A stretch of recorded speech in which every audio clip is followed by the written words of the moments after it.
he developed psychic abilities and realized his law profession was not making him a whole ton of money. So he decided to take up mercenary work and join the mercenary guild. He is a virtuous Tanuki, which I don't know how a Tanuki can be virtuous, but he is. And in case you guys are wondering, Tanuki is just like a raccoon dog hybrid person thing. I've looked into them. They look like they'd be fun. Yeah, no, they have very funny abilities, which I really liked. So I decided to build around them. Like that little 18 one or something where you just had like a big Tanuki party. Yeah, one of their capstones is just summon 800 Tanuki. Okay. I'm liking it. So, yeah, you get player 1, and you should have access to it, and you should be able to move your token. Awesome. Awesome. Okay. Next on the list, Stella or Dan. Dang, yep. Do you want me to describe my character or just need a token? Describe your character. Backstory of why they're, part of this world and stuff in the mercenary guild. Let me bring up my backstory again in chat. So basically, my character is traveling with Valiant Tanner's character.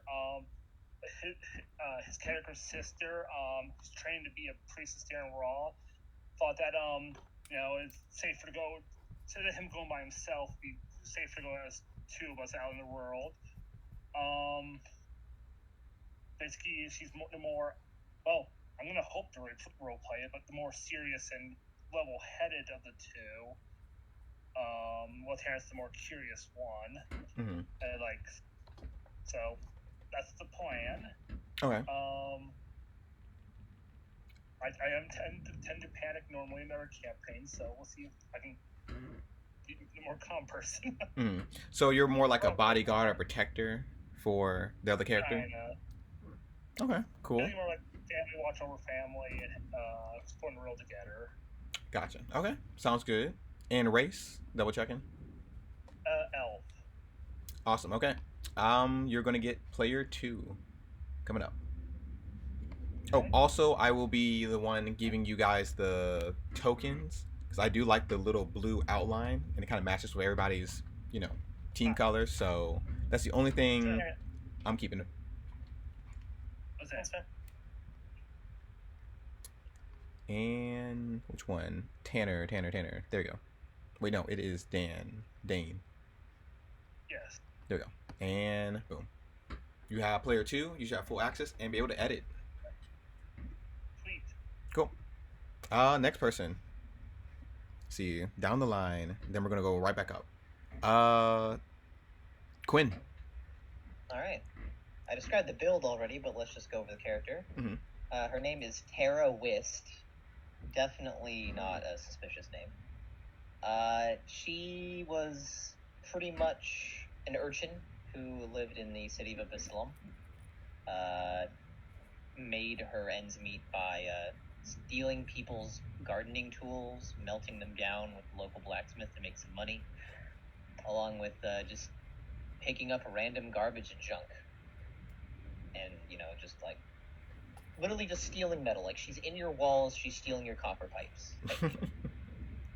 At some point, in her kind of escapades, she kind of encountered a little fireworks display during a festival, and she was enamored. Kind of unlocked some kind of core memory in her brain she couldn't quite describe. It's a powerful sense of nostalgia. And she's like, I want to make more shit blow up like that. So she went off to steal some of those fireworks, figure out how they tick, and she started just doing firecracker pranks across town. Nothing harmful. She eventually got the boot, and now she's kind of out here, like, figuring out how to make bigger and bigger explosives, and she needs money to do it. So she realized that mercenary work was a good idea. Probably some tavern keep told her to do it or something. I don't know. But she seems pretty laissez-faire about the whole thing. Not fully understanding what she's getting into. But yeah, Awesome. Pretty simple. All right. Player 3 is for you. So you're good to go. Up next, what we got? Tanner. Okay. So I'm playing a Thalion. I'm an ancient elf. Just elf, right? Thalion is a young elf who's curious about magic. He found the limited knowledge in his small elven community lacking, so he wanted to explore the world and search for greater magic and secrets. I like it. Okay. Let's see. Player Plus, 4. he needs money to learn spells, so that's why he's part of the mercenaries. He just needs money. Yep. Can't buy scrolls without money. Scrolls, spell, stats, all the cool shit. Awesome. You have player 4. And last and final. Let me see.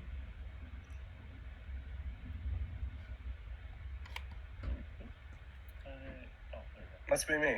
Yep. Sorry, I was muted. How do you say your name? Colleen. Colonel Citrus. Colonel Citrus. There we go. Yeah, so I am playing Two Chains. Two Chains is a Minotaur. Two Chains has had a little bit of a rough life. His family all got killed when he was young, bound into slavery for the deep gray dwarves, the Hringar. He spent most of his life just moving around really heavy pieces of stonework from place to place. He eventually started fighting to try and save up some money to buy his own freedom. And it took a long time because of the terms of the deal set by his master. So he, just has even more trauma from the years of combat. When he did finally buy his way out, he made his way to Absalom and joined up as a mercenary. He doesn't know what else to do. He's good at fighting, killing things, making money.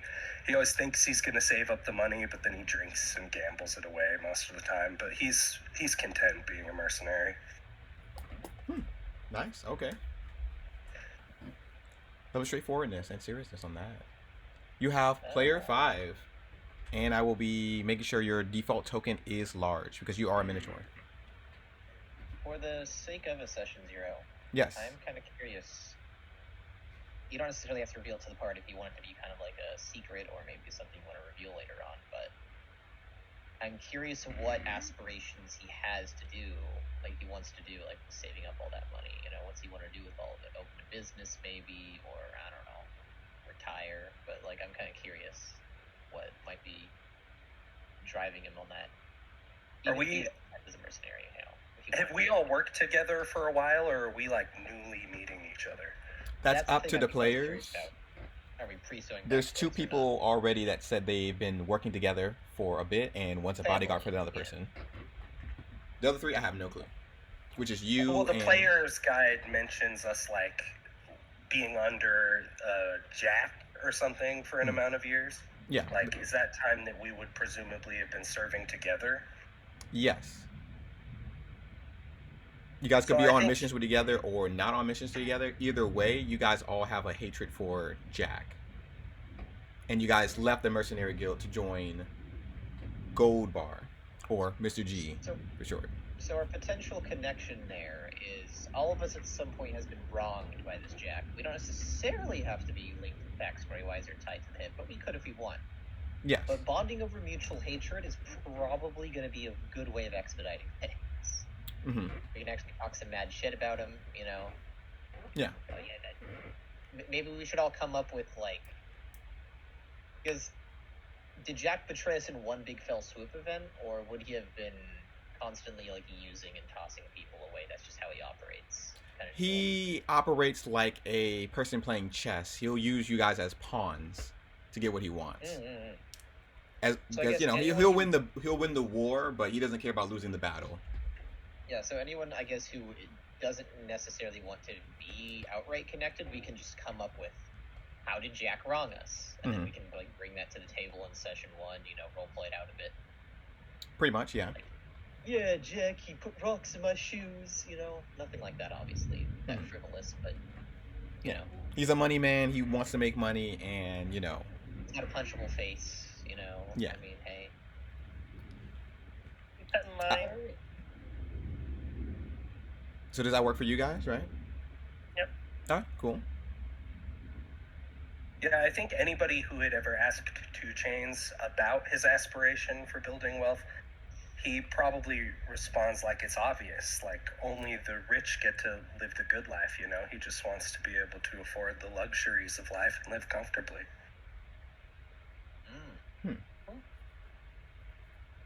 Man just wants a fancy felt pillow.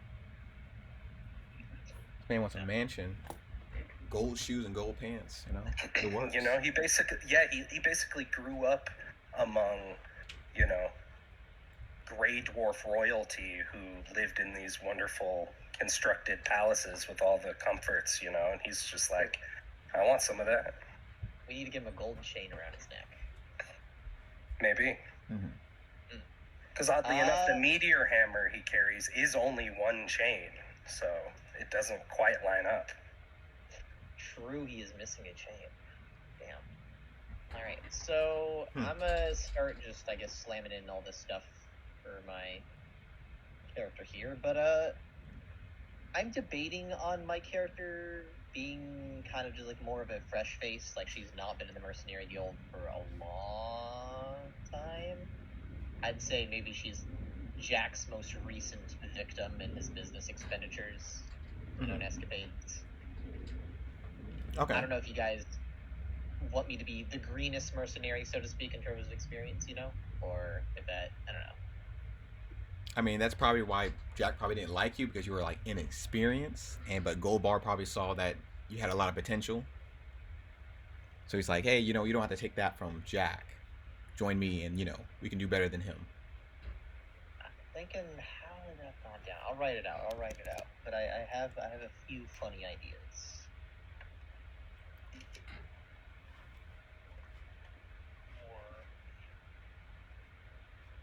Oh yeah, one last thing to help everybody out. So, does anybody want to see dice fly on the screen? It's fine, but I'm fine with it. Depends if anyone has any technological restrictions, but I doubt it. Yeah, I mean, unless it's like start slowing your computer down. But just 3 easy steps. So would you go to the top right corner, hit the gear system, scroll down, go to dice options, and check mark all those. okay. Once that's done, let me roll a dice.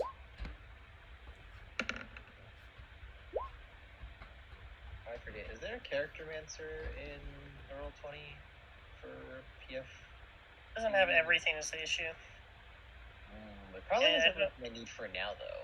I don't know even if it has to remaster. Oh, okay, then maybe not. It does have some of the remaster stuff. But Does it? Oh, go ahead. Oh, I don't know if does that Player Core 2 remaster? Not that I know of. Okay. Well, I know. Why? What are you looking for? Oh no. Well, I'm gonna probably need to check my spells because I just copied the ones from the thing. Actually, I think about it. But how much do I need to actually transfer from Path Builder? Let's see. Just the main things you're going to be using for combat or maybe skills wise. Okay. So then, like items, I don't need to transfer all of those. Just the weapons and stuff. Yeah. Oh, they don't have the needle darts cantrip? What the heck?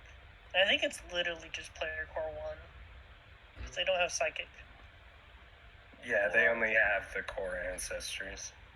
Alright, then what we can do is just enter things manually, which is going to be a little poopy, but yeah, I mean it's just a lot of copy and paste work, honestly. Yeah. Especially for spellcasters. I used to do it back in the day. I'll survive. Back in my day. Back in my day, we had to write on a piece of paper. And hope everybody can read my writing. Oh God. Oh, that's mildly annoying. Pathbuilder won't actually outright just show my stats. It That's should. because they got rid of stats and Oh, it's just plus The bonus. remaster. Yeah, Yeah. there are So no just stats. convert. Just convert. Stats Yeah. are a thing of the past. This old, like, newfangled technology. That's because they wanted to just separate themselves from the thing. Is D&D like? Are they actually like on site for like Paizo? Like, are they actually like trying to like? No, but start people? the attempt for the what is it? Made them do it. They were already going to do it, I'm pretty sure, but Mm-hmm. it just furthered their desire to not be, I guess, held responsible. Not leave that as a possibility. Well, as we know, Hasbro's evil. Yeah. All they want is your money. Oh, they want is the money. Is this really a free action? I guess it is. Let's see here. So it's 15 con, Okay, let's see. 15. And the black symbol means free and white means one action. Oh, lastly, if you guys want to get rid of, I guess the profile pictures, the giant profile pictures, there's a way too. Oh yeah. Yep, go to gear, the settings section, go to audio and video, go to video display, and then player video / avatar size. Just change it to names only or whatever size you prefer.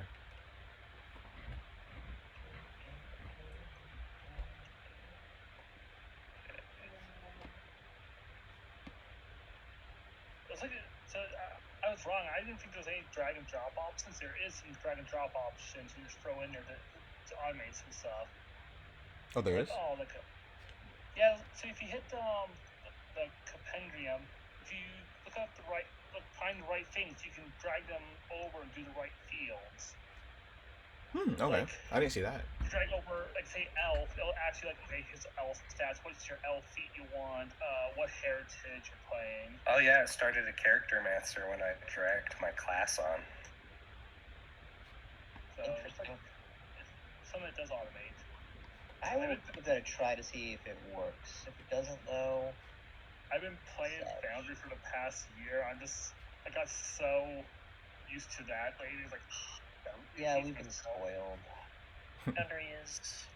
But this Pathfinder 2E stuff looks new. I don't remember this last time on Roll20.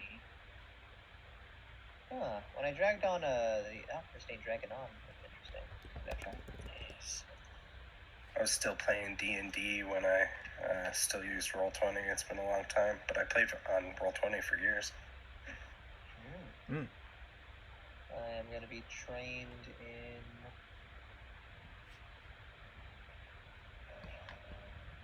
Oh, that's weird. My message works like weird. How weird? So I can message people behind walls, but there has to be a path to them. Oh, So, you mean like, the spell? Okay. I was talking yeah, about something else. because I have a better message basically, so I don't need to see them or even.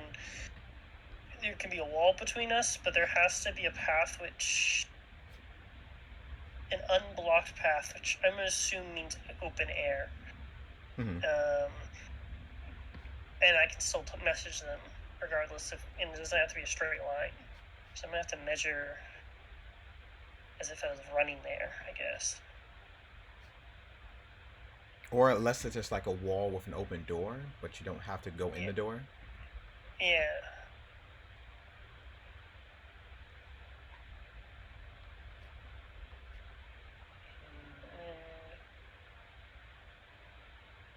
Then I have this special spell. Which I will have to manually put in.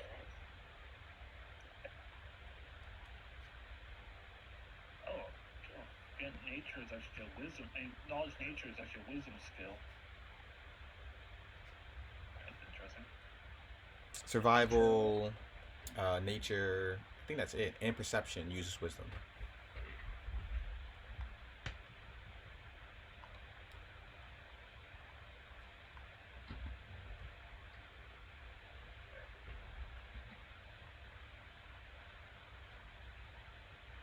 Most skills except for deception, diplomacy, intimidate, and performance. Those are the only ones I don't have. Oh yeah, I guess I need to You want me to play an instrument? I will not be doing that. Okay. One is Acolyte.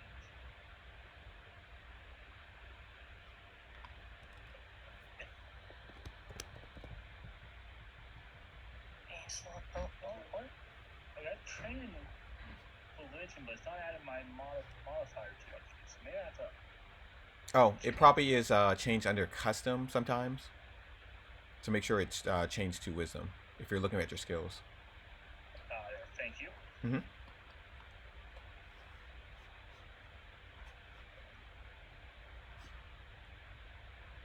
Troubleshooting's my specialty.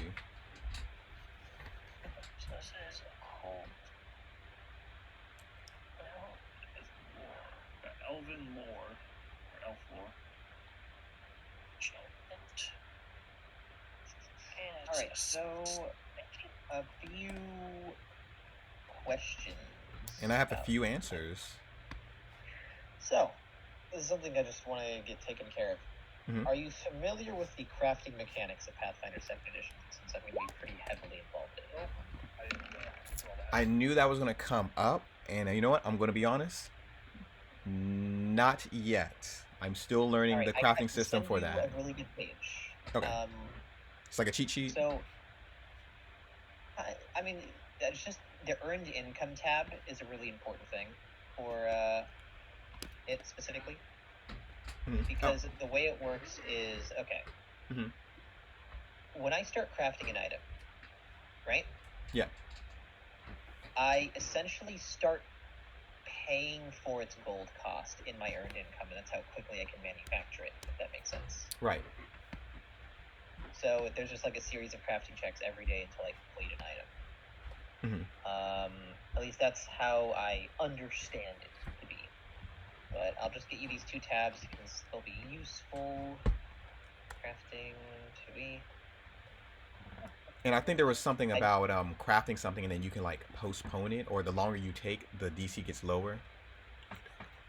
Not quite. I don't recall that being a thing. I'd recommend for the sake of ease that we don't use the advanced crafting rules, since I'm not familiar with those. The advanced crafting rules actually establishes that you need to have like an entire workshop. Mm-hmm. So it's like, I know you can repeat checks to get a lower DC if you fail. Like, well, not a lower DC, you get a bonus. Like if you fail, you just get refunded. You can start it. Mm-hmm. Oh, okay. Critically fail, you just lose everything and money. You ruin 10% of the raw materials you supplies, but you salvage the rest. So I get like 10% like lost from the raw materials, because like the way it works is you can either just pay gold, or if I say, hey, I want to like start scavenging for stuff, I could add random junk in my inventory to start smashing stuff together to make something, and that could help somewhat like mitigate and or circumnavigate the gold cost. If that makes sense. But for ease, we could also just have gold be the only thing that I spend, and I could say go scavenge and forage for materials that are worth an amount of gold to make that easier as well. But okay, I have to look more into it. Yeah. But hey, so those are the two. Wait. There. I guess the real question is, have you tried the new crafting system? Yes, I have pretty extensively. I am playing a witch in another game, and I am making an excessive amount of potions.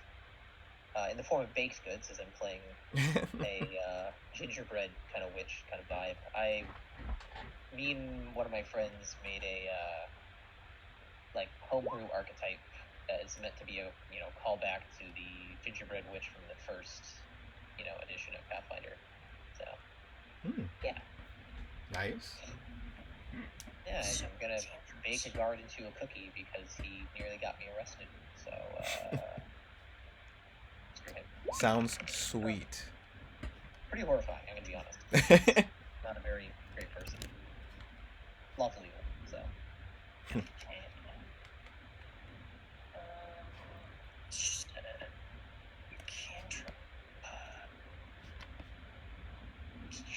It's kind of funny because that entire. Oh, sorry. You post train. I went to add a weapon. I added a couple more. Is there a way to remove those extra weapon tabs? Oh, yes, yes. So what you would need to do is, if you're in your inventory, there is a lock symbol. Oh. Click the lock symbol, and then, you know, I think you can figure out the rest. Okay. Yep. Oh god. Right. Perfect. And then also for weapons and stuff, and inventory, you don't have to type in, oh, it was this much money. It says this description on the weapon. Yada yada. Basically, what you're going to be using daily is what I would try to focus on for descriptions.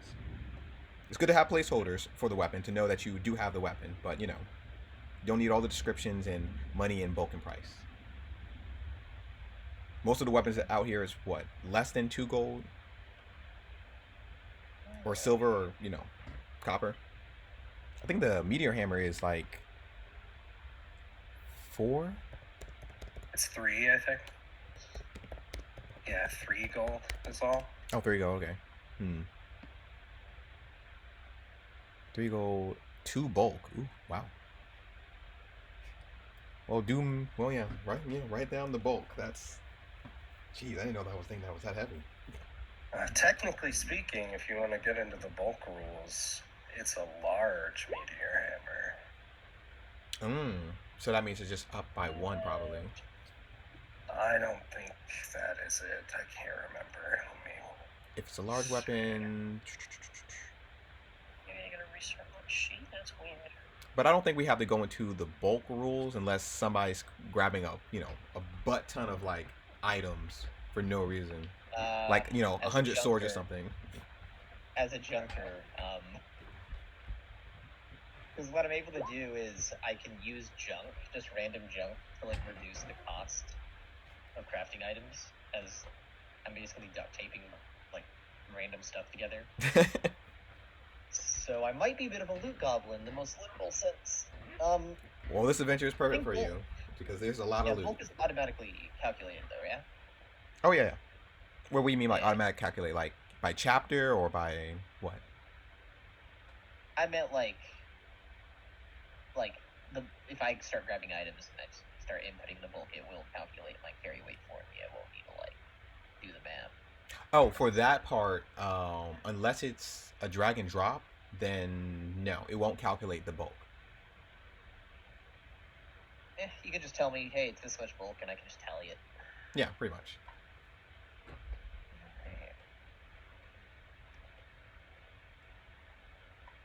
I don't think you guys need to be worrying about bulk I don't think you need to worry about bulk anytime soon. Yeah, it usually doesn't come up until we're like deep in a dungeon. Mm-hmm. Well, I need to worry about it because it determines what I can turn into. So I have an ability to turn into any object or simple tool that's 1 bulk or less. Does that include weapons? Does that include weapons?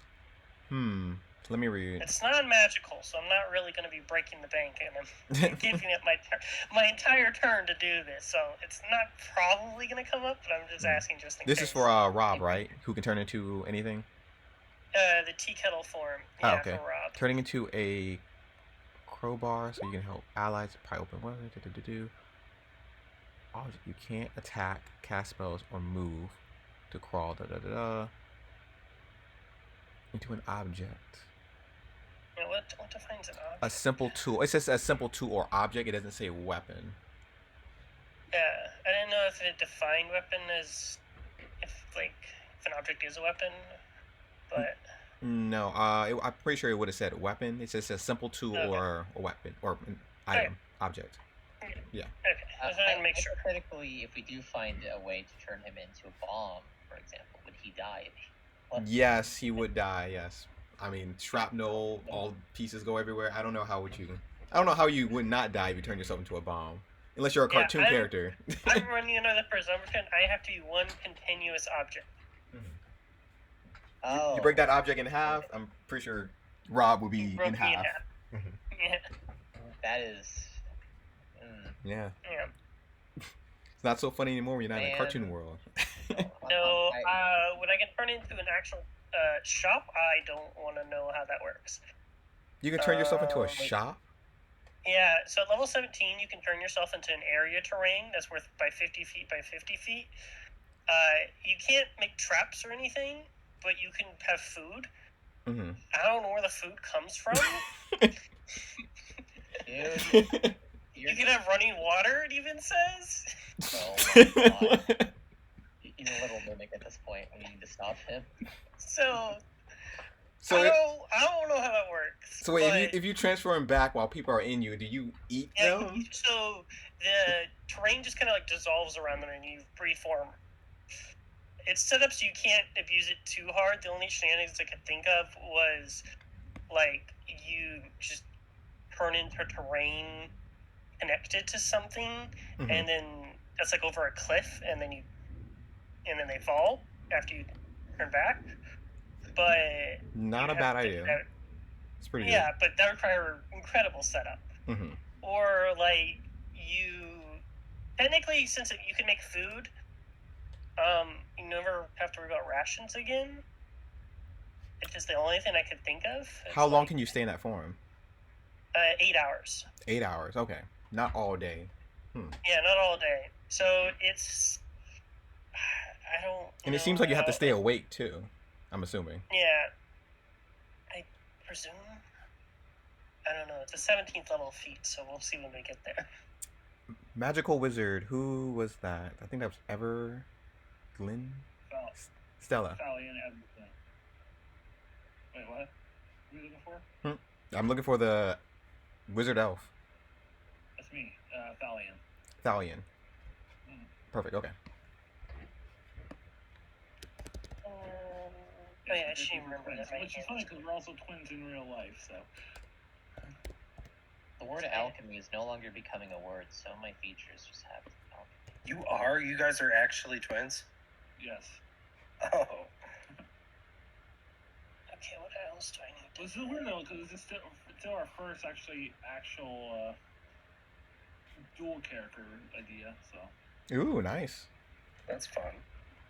Yeah, I will also say I do have features to completely circumnavigate the crafting requirements to just like spontaneously make some of the items, so it will definitely lessen the burden of needing to figure out crafting. You'll have more time, we'll have more time to figure things out. Because I can probably just get what I need from my advanced alchemy trait, which will let me just print out items essentially every long rest. Yeah, and then you have a reagent, so you can just make one on the fly for that one round. Yeah. Mm-hmm. It's gonna be helpful just because. I mean, I do eventually intend to start stockpiling them, like the United States of the Cold War, but like that's. All right. So how about that waffle? So the waffle, that's later. That is a level 2 item. Mm-hmm. I will be grabbing that as a recipe. Okay. For now, I make normal waffles, not waffles of cooperation. When I have the waffles of friendship, I will be passing them out every day. It'll be glorious. That's nice. That's nice. I don't really have cooking lore, but I mean, you'll get it eventually. Level up. Just get we call it additional lore, and then just get cooking lore, and it levels up with you. True. Regarding the junk tinker racial feature, because this is let me just read it out to you real quick. You can make useful tools out of twisted or rusted scraps. When using the crafting skill check to craft, you can make level 0 items, including weapons and armor, out of junk. This reduces the price of 1/4 of the usual amount, but will always result in a shoddy item. Shoddy items give a penalty, but they don't take this penalty when using shoddy items you've made. Nor does the worst check of a penalty of shoddy armor apply to you. So basically, I don't need to worry about shoddy stuff. But additionally, it says you can incorporate junk to save money when you craft any item, so it counts as a day of labor automatically. Mm-hmm. But it's made of junk. So I'm thinking, like, okay, if I did this for a consumable like a potion, how would that even work? That's a good question. Let's see. I And mean, the I guess you could get like potions junk and glass and stuff, like bottles from the street. Street that- water. That also, but I was thinking, like, what if the healing potion was like there's just a rat floating inside, like snake wine, you know? Oh, It would look horrible. Because the point of it is it's supposed to be unappealing, right? Mhm. If I ever use junk, so I might come up with a variety of ways to describe such things. But if you approve it for consumables, which I think the rules is written, it's fine. yeah. I mean, yeah. You know, Yeah, it's a good what do you call it? There's a word for it. Thematical Good flavor sense? add. Yeah, flavor. There you go. There you go. Yeah. I have a question about shapeshifting because I haven't done it on a character myself. Mhm. Can you still cast spells if it doesn't say you can't and like do things? That depends on the so- shapeshift. Like, are you So talking? I Like, can. Mhm. So every Tanuki can change into like a dog, and it's just using the pest form stat block. Oh yeah, pest form doesn't message spellcasting. I've used it before. Okay. That's a battle form, which is different to most things. Okay. Because it has some nice bonuses actually. I was looking at it. wait, you can still You can still cast spells while you're in pest form. Yeah. I mean, Unless I remember. I'm pretty sure what do you call it? What's the word? It's a key word that says polymorph. polymorph. You can't cast spells while you're polymorph. These effects transfer the target into a new form. Can't be under more than one time. Okay. Any strikes are magical. Okay. Yeah, you can cast spells. Speaking. Oh, never mind. Damn. Yeah. Okay.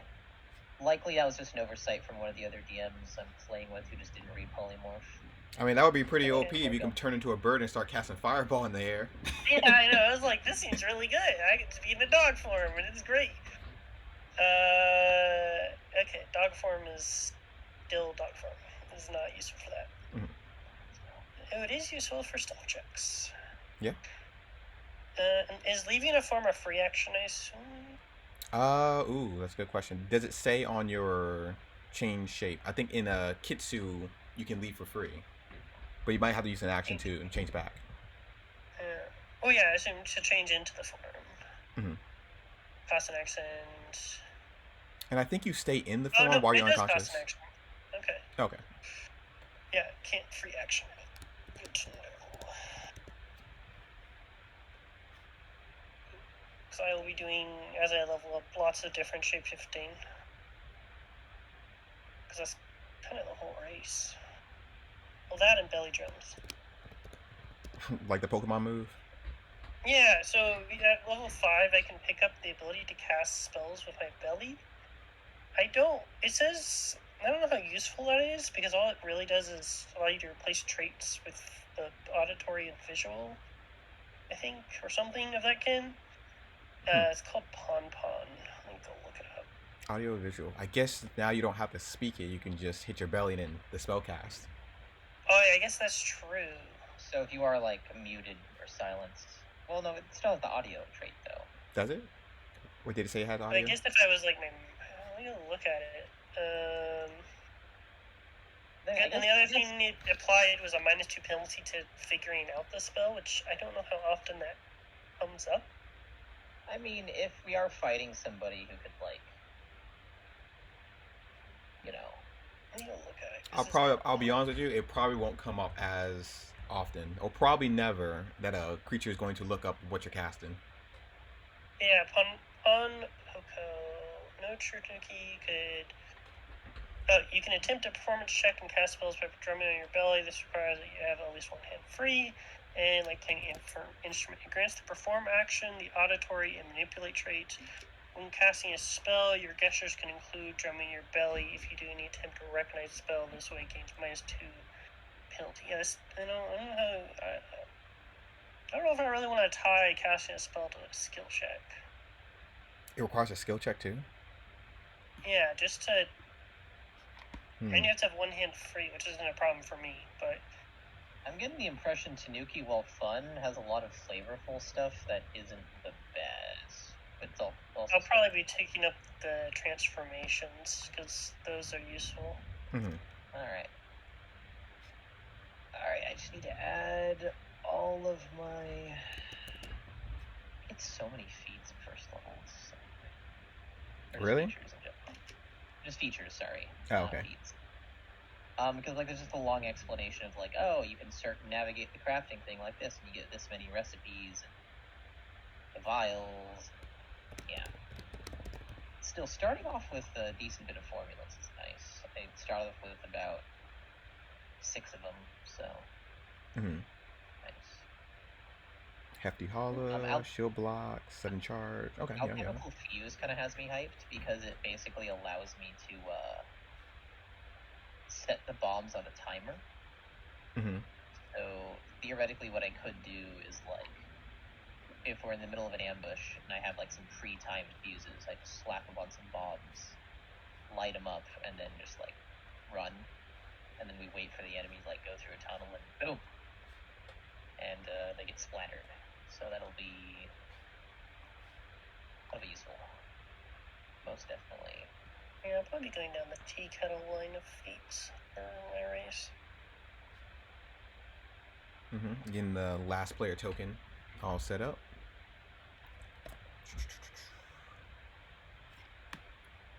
And yeah, for skills, diplomacy and deception.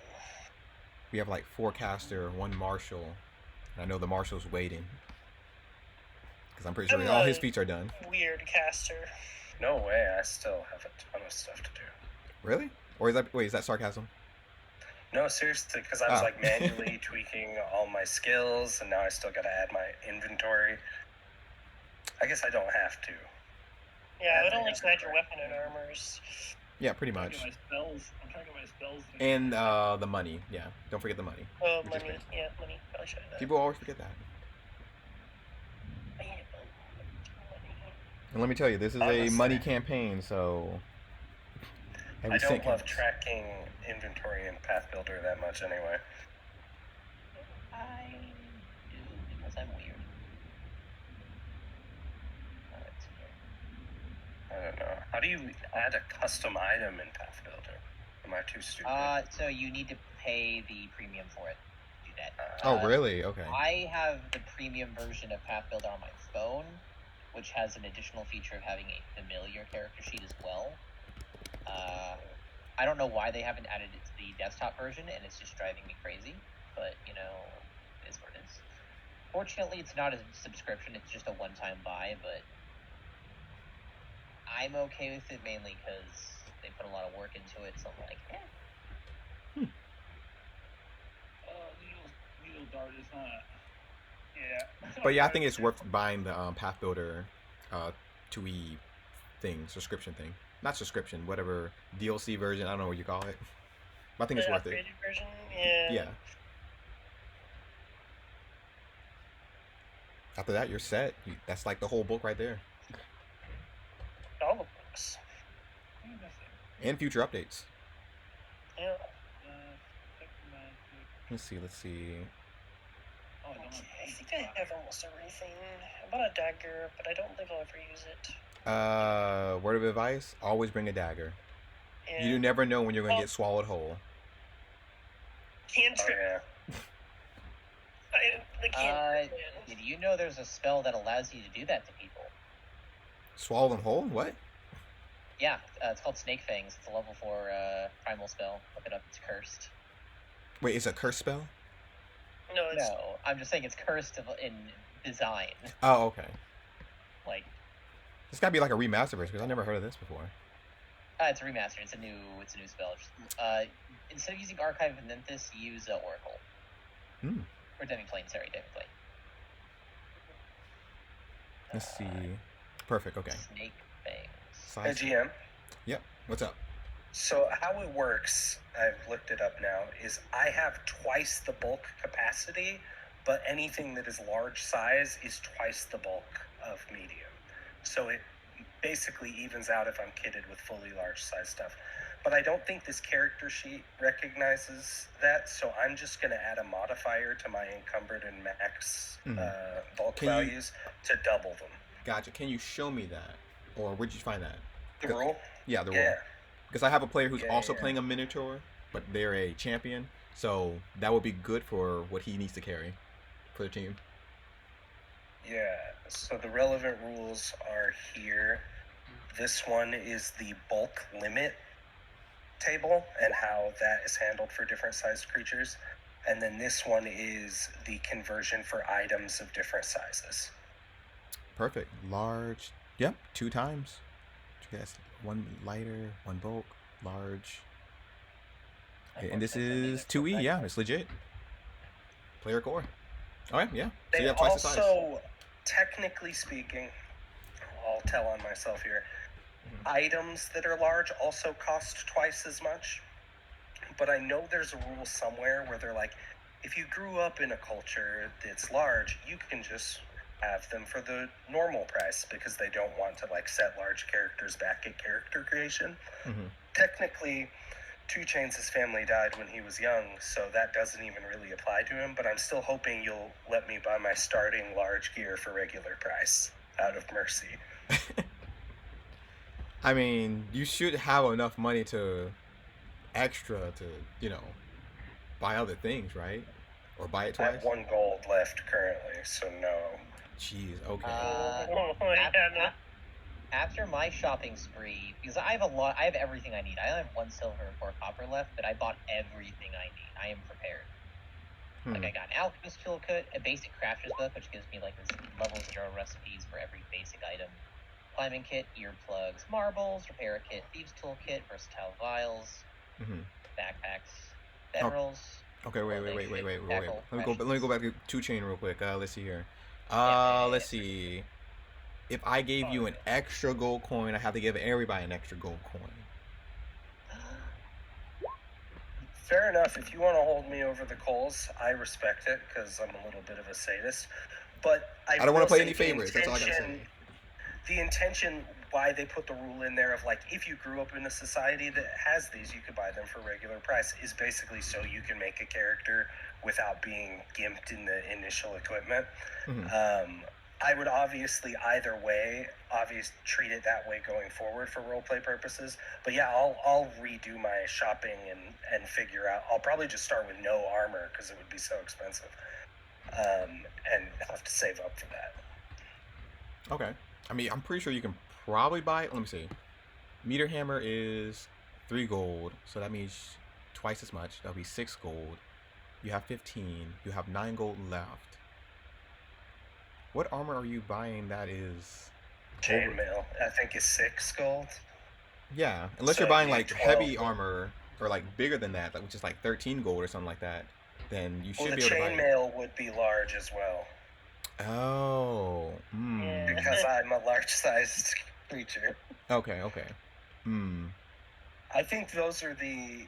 I guess all my weapons actually would have to be large size. So I was trying to start kitted out as a fighter with some javelins and stuff. But yeah, if you want... just to simplify it, I think for now, because I don't think Paizo was thinking about the pricing on that for like chain armor and weapons. For now, keep it at the same price for a regular fighter with medium armor, but it'll be large. But going forward, if you're buying something big for yourself, it'll be twice as much for material. Does that make sense? Yeah, that I think is totally fair. Okay. What is the benefit for being large-sized? You're bigger, so you have naturally extended reach. I thought there are probably more downsides than... Because I could think... I presume you get bonus to grapples. No. No? No. In Pathfinder, I think it's 1E. When you enlarge yourself, you get like +2 in damage, +2 in strength, and and what is it? Extra reach. So you got like a bonus to grappling smaller things. In this one, in 2E, bigger creatures don't have an extra reach unless they're long. I think even ogres, who are like big creatures, only have like a 5 feet reach. But when they have a weapon, they have a ancestry feat. How I rule that is for our game, for the Minotaur he's playing as, I say as long as you have a weapon in hand, you get a extra reach. So if you're just using no weapons and just your fist, you have a 5 foot, reach. But if you're using a large weapon as your big, you do have a reach, an extra reach. Yeah. So you'll give me 15 feet reach on my meteor hammer? Yes. Oh God. Let's go. Um. Since the crafting tab is not updated, I'm just putting everything that's not a bomb in the elixir section. Because if I'm wrong, I'm pretty sure, yeah, ogres do have a reach because they have a normal 5 feet weapon. Let me see here. Double checking. I think for most playable character races, it's always they're large, they have 5 foot reach, but they could take a feat to get 10 foot reach, usually at level 5. Mm-hmm. Do you have that? Because I don't think I don't think large creatures have that. If they do, that's. Let's just look at the. I'm sure Minotaur has one. Yeah, let me see. It's a Minotaur feat. Let me find it. Let me just look at a Minotaur monster. And reach. What does Minotaurs have normally? It's called stretching reach, the feat. So yeah, it's an action to do it. Oh, it's an action to do it. It's like lunge from like fire. This is that by default you have 10 foot reach. I thought it was a stance. Okay. Yeah, Hubbis, I'm reading the Minotaur right now for the monster. It, as long as it has a great axe, it has a reach of 10 feet. But if it's just using a horn or its fist, it just has a 5 feet reach. Okay. So yeah. If it's using a large weapon. Funnily enough, if you did ever choose Giant Instinct Barbarian later down the line, you can wield the huge weapon. Okay, these needle darts. So we have to share I created needle darts and it works now. Yeah, I'm just trying to copy it over. All right. Is that a question for me or how to do it, or? Tanner, make sure that the attack is on and also the damage is on, like the old pull switches. And also switch it to 2 actions. From the rules, large PCs don't automatically get extra reach, but some have feats that let them achieve it. Okay. Yeah. But the feat that they get is you have to spend an action to even get the reach. Yeah, I didn't even realize that. I thought it was just natural reach. No. Which, in my opinion, that's kind of like, ugh. That makes my eyes roll. roll. Just like, when am I going to use this? I mean, the DM is the god. They can do whatever they wish at their whim. Wink, wink, nudge, nudge. Yeah, I mean, if you were finding another Minotaur and the player was like, wait, he has reach with his weapon. Why don't I have reach with him? I'm a Minotaur like him. It's like, honestly, it makes sense. Like, well, and you're already taking a downside by being large, like. Right. I mean, the additional size makes you have extra reach, kind of, in a way, automatically. But it also means you have more squares to be hit by, and it's easier to hit you with AoEs. Yep. Oh yeah, it's definitely a downside. And most creatures will probably target the big guy in the room. Yeah. You're harder to get in places. Like, it's just generally I'd say is a downside.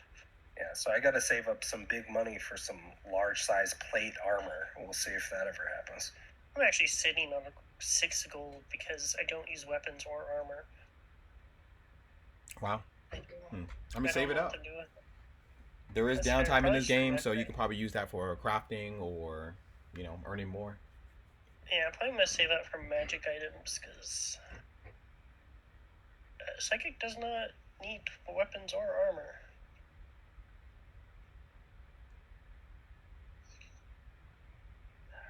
Get all my bombs done. So if Rob turned into a metal object and a rust monster comes by and bites you, do you take the bite damage and the rust damage? I would assume so. That's a good question. I would assume so. It's really. It doesn't take. It says you can operate. Like, it gives an example of a crowbar, which means I have the abilities of that tool.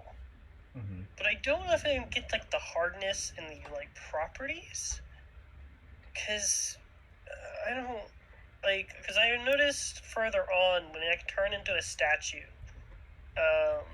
as one does, you do gain some of the properties, like you're super heavy, but it doesn't you become as heavy as that statue would be. But I don't know if you inherit the materials. Yeah, material.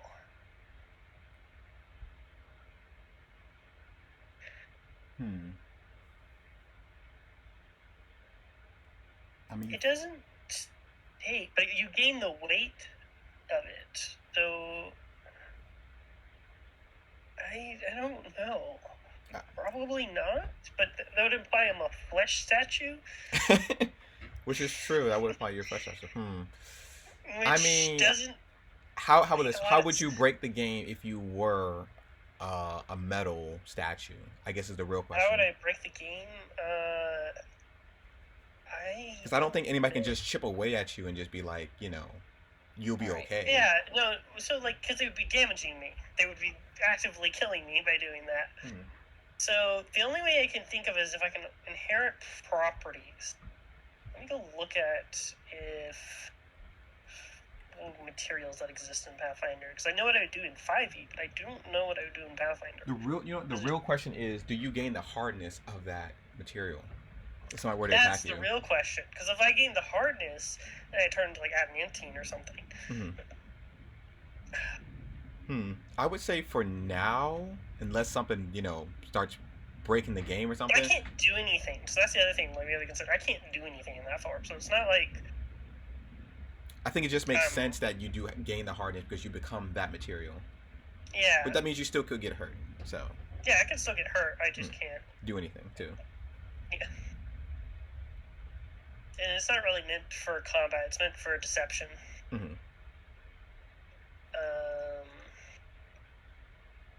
So yeah, I could turn into like an adamantine statue. Yeah. In there, I guess I could block a path. Let's see. Okay. I'm also gonna run into the presumption my character has to know what that thing is. Which is pretty rare. Yeah. I don't think any I don't know what store would sell antimanium. It's really uncommon. It's not rare. It's uncommon. It's uncommon. I think the standard grade is that uncommon. I think. I don't know. It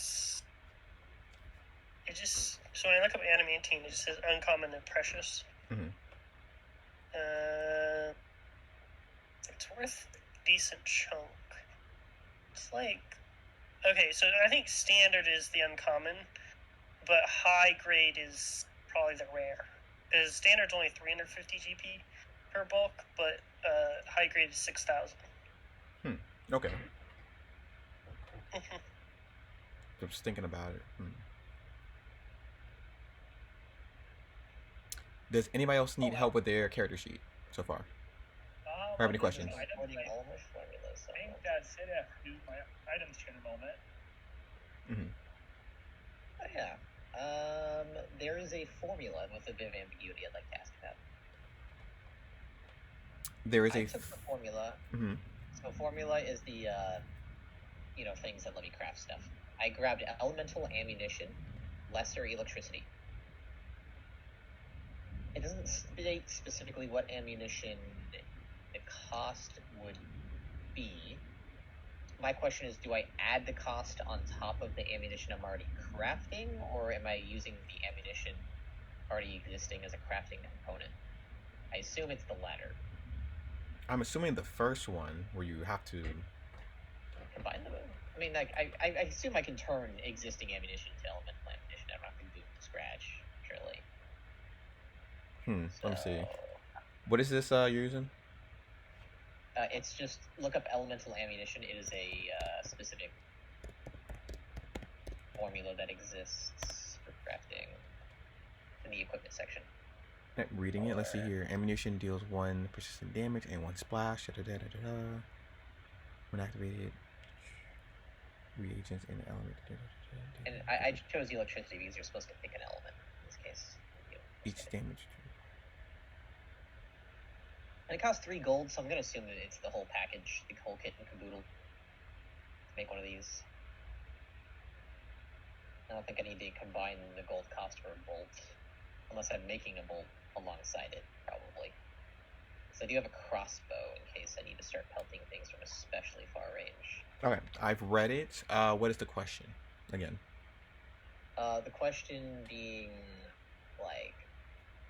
can I just create the bolt alongside it, or do I need to pay the bolt cost as well? For example, if I'm making crossbow bolts that are elemental.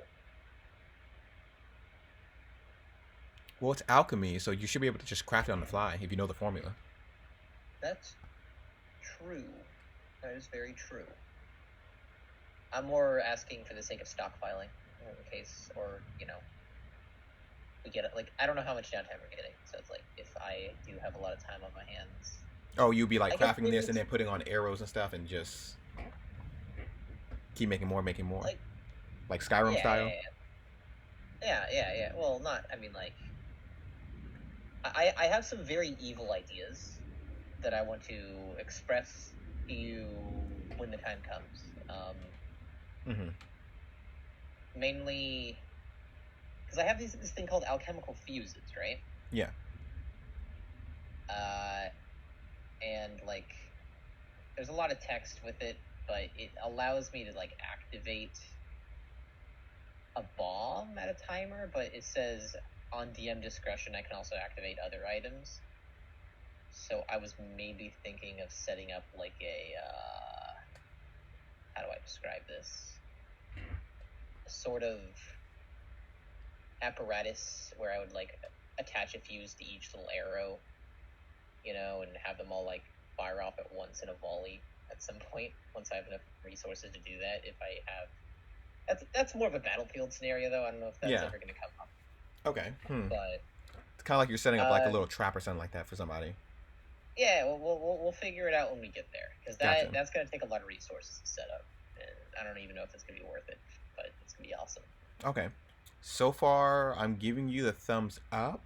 If I look further into it and, find some rules here and there, then, I'll tell you.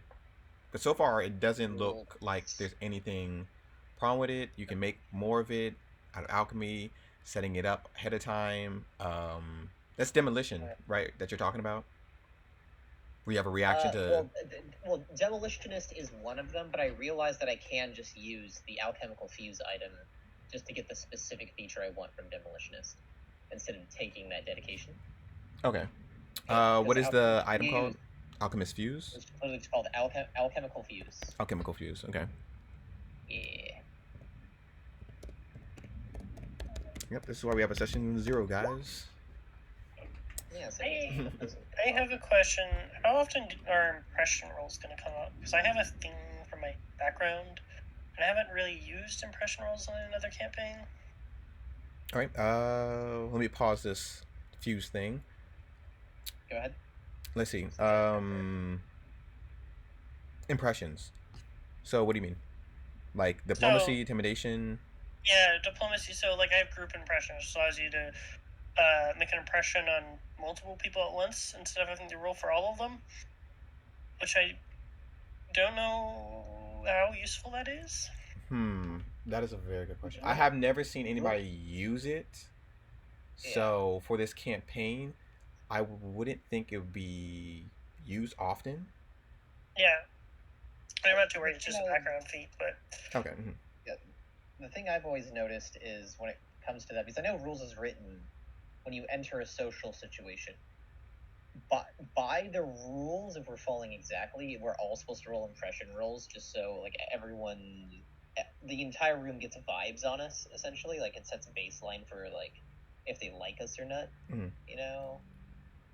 So like okay. Pretty taxing and that's why most people I know don't do it that way. I don't do it that way. NPC rolling for that is just excessive.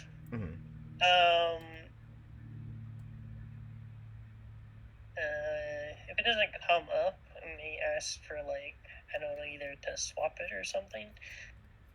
Sure. I mean, it's attached to your background, so yeah, you can't really swap it unless you change your background. That's fair. All right. Wait, what is your background, by the way? Barrister. He's a lawyer. Okay, yeah. Gotcha. Sorry, I'm trying to get used to everybody's voice and character and who's who. You're all good. Which I do have your sheet pulled up. Wait, Rob is the psychic. Barrister. Yeah. Okay, yeah. I feel like I'm bombarding you with questions, and I feel slightly bad. Nope, you're good. Alright. Okay. I have been searching this whole time to find a ruling that supports what I was saying about the starting gear. Can't find it from an official source anywhere, so I'm going to rebuy my gear, paying twice as much for everything. Okay. Hey, you can be part of Poverty Gang. I'm part of Poverty Gang. I just came over prepared. It's okay. We're going to make tons of money. I'll buy armor later. I'll have you buy bombs off of me, and then you can get your friends to sell the bombs as well. It'll be a nice little multi-level marketing scheme. That'll travel. You mean the bombs you make and then they disappear the next day? Yeah. Mm-hmm. Sell them and run. Yeah, but regarding alchemical fuse, give that a read when you want to. It's not like the highest priority thing. Oh no, I'm reading it now. I think I answered everybody's questions unless somebody else had another question. I have one more. Oh, go for permission. it. Yeah, what is it? Minotaurs normally start speaking their own language, Minotaur language of some kind. Mm-hmm. No, they don't. That's just common. Jotun is what they speak as Minotaurs. I'm wondering if I can change. Oh no, that would be too annoying. Never mind. Forget my request. I retract. Oh, okay. I was like, if you speak Jotun, I would think you would keep Jotun because that's your name, main language. I want to speak Undercommon, but I don't get any additional languages. And so I was going to try and trade something for Undercommon, but you're right, it doesn't really make sense to trade either Common or Jotun either. So, I only knew very simple commands. I didn't actually speak it. Gotcha. Okay. I mean, the impression I'm getting of Undercommon is it sounds similar to Common. Kinda. No, it's not. No, not close. I mean, it's like Bizarro World, basically Darklands versus the World. I think they've merged it with Saproth or something. It's like the impression I'm getting there is that's I thought it was the equivalent of someone speaking Creole to a French person who speaks French. So it's there's some words that translate, but it's still a different language. I mean, I'm pretty sure death and bullets translate the same way, gunshot, boom, boom. So I have a question about how combat's going to be run. When it comes to conversations, how often? So, because there's going to be how much can I speak, and then because eventually I'll have telepathy, which then will alter that. How is that going to be? Is it where we're just going to be I'm loose with it? I'm a little loose when it comes to talking in middle combat. Players always ask me, how come I can talk for, I don't know, a 1 minute when it's technically a 6 seconds, encounter or round and something like that. Because, I like communication and I like when players have a plan and they try to aim for it, So. Well, there's some assumptions your characters probably would have spoke beforehand. Exactly, yeah. About the situation before you guys went to go talk to this person, Yeah. Okay. Mm-hmm. In that case, I probably won't use Mind Link too much because it delivers 10 minutes of information, which I don't know how often I need to do that. But if you are talking in the middle of a combat, hey, go help this person. Yeah, I'm pretty sure the enemy can hear you about to go help that person. Yeah. Be fixed once I get telepathy, and everyone will just stare at us as we never speak a word. That'd be kind of surreal though if you seem like we're coordinating and they don't actually know. That's actually kind of creepy. Yes. Oh, so just a quick question. So what's everybody's main combat strategy? Just out of curiosity. That's a good question. I throw shit. I throw bombs, and they go boom. Somebody attacks from the range, from far. Very, very simple. I throw bombs. Okay. Might set a few traps on occasion if I have the resources to do so. I can make some alchemical fuses, and we could strap them to a door, rig them to explode when it opens, type stuff. Okay. For Valiant, I'm planning to do more control and buff spells. Yeah. Mm-hmm. So I took Ancient L so I can get Psychic Dedication. So I took Tangible Dream to get the Amp Shield spell. So I can put a shield, a 3-layer shield on our fighter. That's good. Because he's gonna be up in the in the front the most of the time. So yeah. So my main strategy is small token. It's great. My first round of actions, what I'm gonna do is probably do a shield spell and throw out Sphere and stuff, and then later on I'll plan on taking some wall spells, some flowing spells and haste. Okay. Come on, shield. So that's what my plan is, at least. I don't know about everybody else yet. My AC dropped significantly now that I can't afford armor. So until I buy some armor, I'm gonna get hit a lot. How much AC Should do be you fine. have? Oh, no way. There's no way. You only have 15. Am I looking at that No, correctly? That's me the at same 50. amount as me. The cleric without armor, I'm 16. I'll buy some armor, but I gotta save up for a while. Okay. Um, Okay. My strategy is to debuff mental saves, spam days to get stunned off, and occasionally, if it makes sense, I'll give you guys extra actions through message, because funny message shenanigans. Mm-hmm. Through like a slight debuffer slash buffer. More like, so I can reposition people at their early levels, but level 4, I think that's what heightened plus level 4 means, or does that mean level 4th level spells? 4th level spells. Okay, so at 4th level spells, I can start giving you guys attacks on my turn, and the ability, I think, to even cast spells. Let me double check. It's like I'm only a spells. I don't wade into combat too much. Yeah, Well, let me... my goal is to cast runic weapon until level 5 on our fighter, and then also cast blast.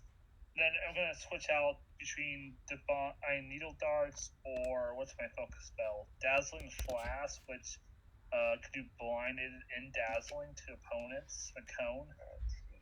Mm-hmm. So that hopefully debuff some foes, and then heal spells when we need them.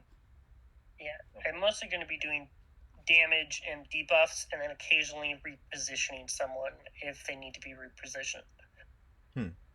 I'll be honest, you're probably the first psychic I've ever seen playing. They're an interesting class because I'm a bad full caster, but I have oodles of cantrips, and I can buff And- cantrips. Another cantrip modification. Yeah. Cantrips are always so fun on psychic. I never got to play one, but like they look so interesting. Yeah. So I mean, I hope. Especially the fire and ice one. Oh yeah, the fire and ice one looks cool. Actually, they all kind of looked fun. And yeah, I don't have much more beyond that at level 1. Higher levels, I get more fun stuff. man, I gotta manually add marbles. This is so unfortunate. I think I'm ready. There might be some. If people are ready, I'm going to make a box and drag your token there, so I know you can move your token too. With the I'm box. not ready yet. I'm almost ready. I don't need to exhaustively add all my equipment, I presume.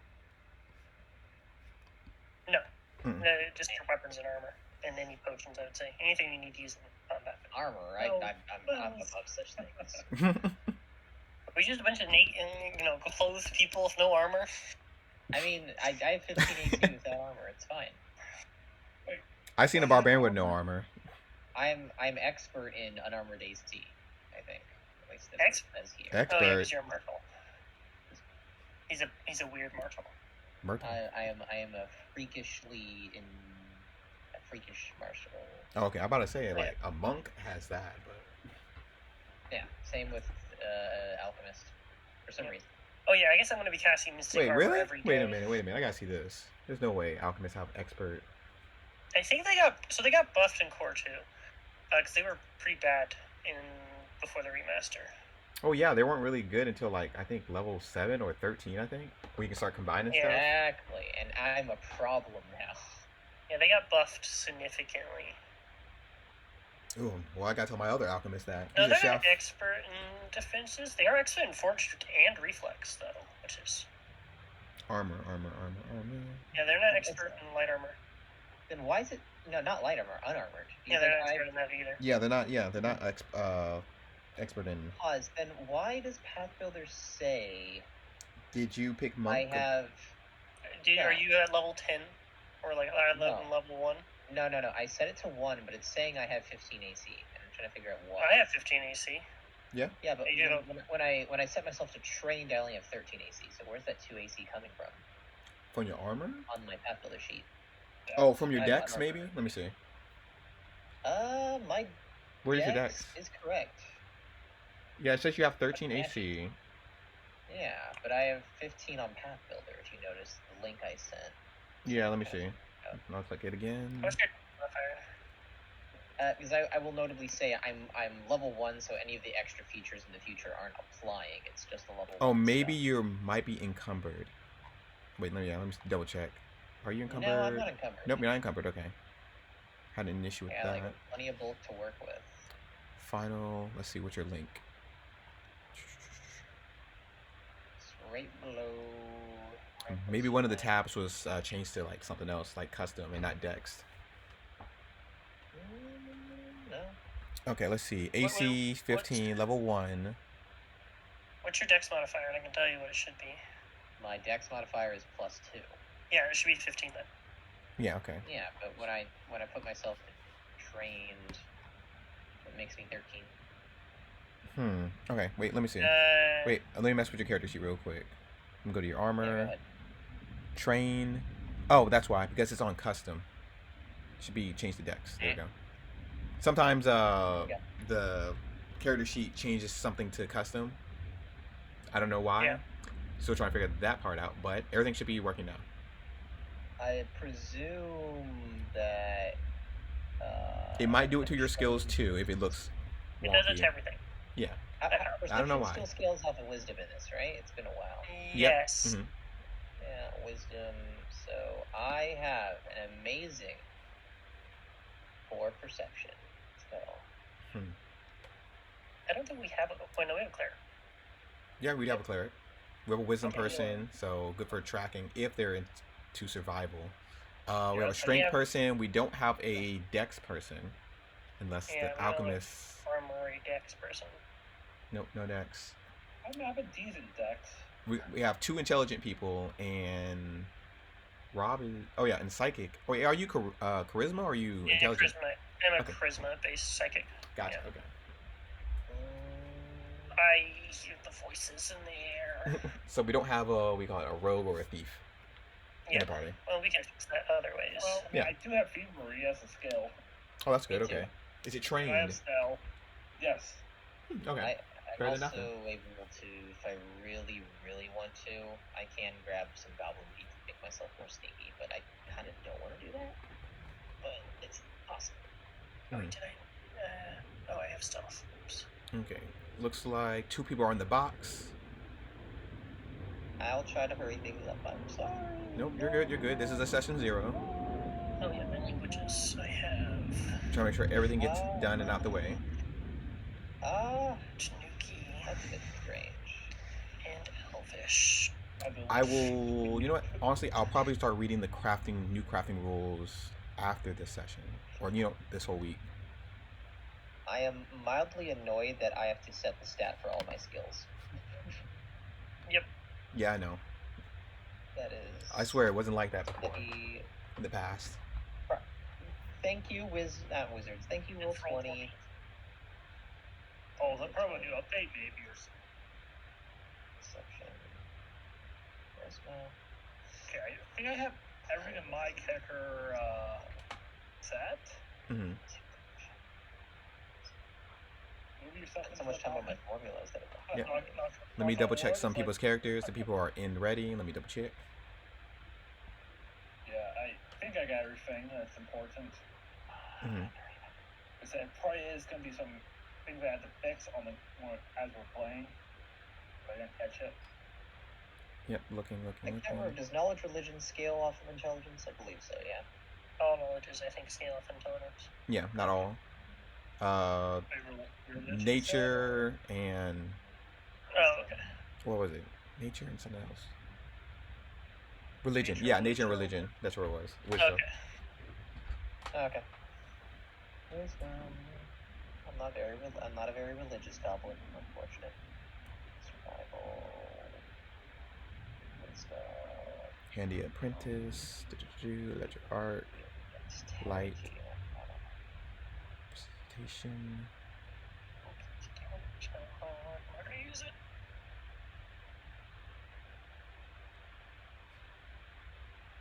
Not gonna use that. Not gonna use this. Mm-hmm. Okay, looking good, looking good. Let's do a quick scan. That is no prepared, like, category of spells. No prepared? Yeah, I mean, I have to list all my spells, but I can't. There's not a separate category where you can assign your.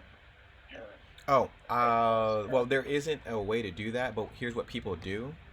Basically, right under, or they a new slot for spells, and they named it prepared spells. So anything like below it is all prepared.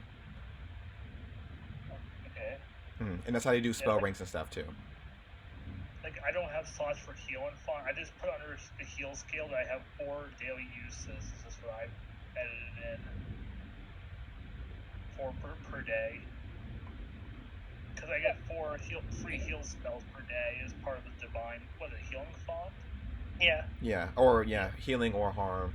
Honestly, I think Claire's got the biggest buff. Now at level 1, they can have like 5 or like 4 heals. They have so many spells. It's insane. Thank you, right? It's not based off charisma anymore. Didn't it originally was based off charisma? Yeah, your slot. Yeah, I think their font was. Yeah. It's like, yay. Yeah, I think you don't even really need charisma anymore for cleric, don't you? No, I think that was in the past. Yeah. Which I thought was a little weird. I don't know why I trained myself. I understood it as oh, you need to be able to convince other people to become followers, but I don't think that works. To have like 2 mental stats, it just constrains the 2 class too much. Right, I agree.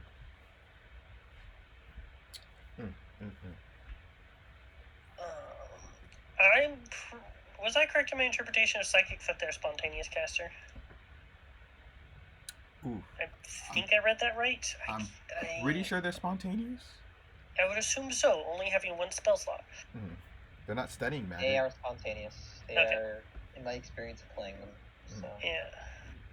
Okay, I just want to make sure.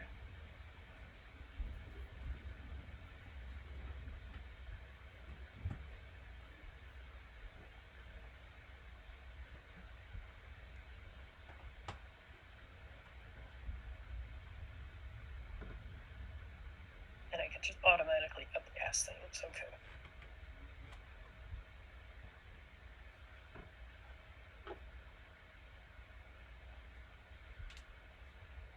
I gotta put down my darn languages.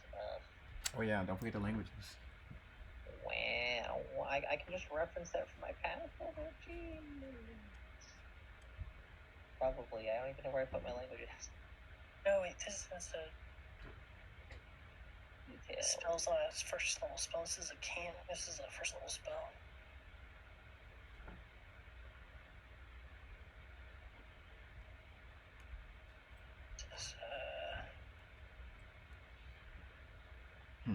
I'm debating how far do I want to go into the session today. Say again? I said I am debating how far do I want to go into the session today, because it looks like we got lots of time, or at least half the time, to start something. Are we gonna move this? Yeah. No. I mean, to be honest, all of chapter 1 is done. Alright. For some reason, it's not calculating my vials correctly, which is a bit weird. But I think it's just. Remember that is a level 1 spell and not a. Which means I'm probably never going to cast it. And what else? Yep, and all filler is out. Yeah, pretty good. Huh? Okay. Oh wait, no, it's a focus spell.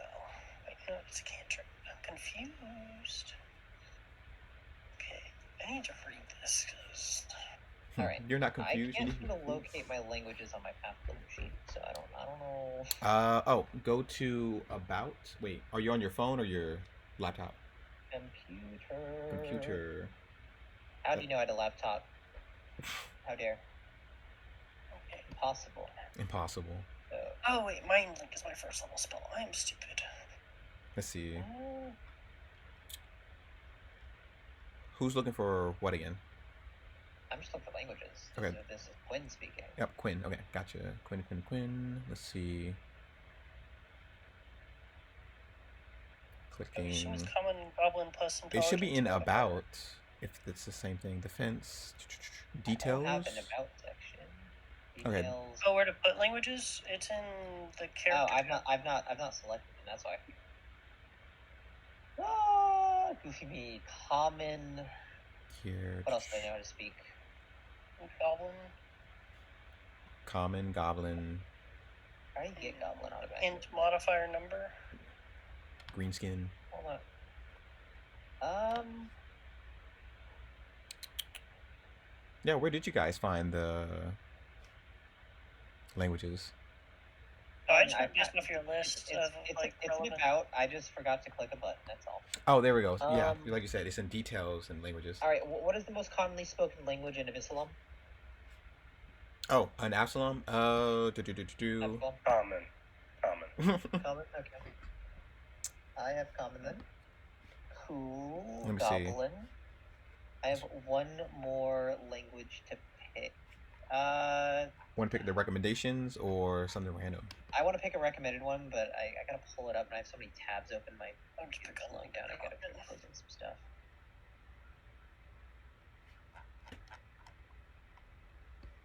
Yeah, pulling it up too. Let's see. Undercommon, Abyssal, Elven, Draconic, Aklo, Necrol, and Celestial. Let's speak Undercommon. She's not the most sophisticated individual. Gotcha. Underground stuff and people who do back alley deals. Perfect language. Wow, that's great. I can't even find Undercommon here. Oh, it's probably Also, but changed something different. What's it called I'll now? just put custom language. Wait, I can find it. Well, then again, in this game, it will be called Undercommon, so I think just keep Undercommon. Or just put it in the Roll20 for Undercommon. But Yeah, for okay. your app, let me see. Oh, Drow. no, that's not necessary. I just put it in custom language. It's all good. Okay, gotcha. GM, Yes. What's up? I'm so sorry. You... Uh-oh. Okay. The more I keep reading into the large size item rules and trying to comply, the more I realize it's kind of crazy and causes a lot of problems, and will need some GM clarification in some instances. One thing I'm running into is that, so I'm mostly taking everything large size because the rule says large creatures need items that are the appropriate size. So unless I can justify why it makes sense to get a smaller version, I'm just doing it for everything. It causes me to make everything that's light bulk, which normally you can carry 10 of, into one bulk. And so my bulk limit is filling up kind of fast. Then I remembered the backpack. And there's no rules for what happens if you double the size of a backpack and have a large backpack. But it normally holds 4 bulk, and the first 2 bulk don't count against your bulk limits. Can I double that if it's a large backpack? Yes. I mean, yeah, that makes sense. Sweet. Double the backpack, Okay. double the, expansion pack. I'm with you. Okay, thanks, GM. It's going to be rough trying to manage, like, what I'm carrying.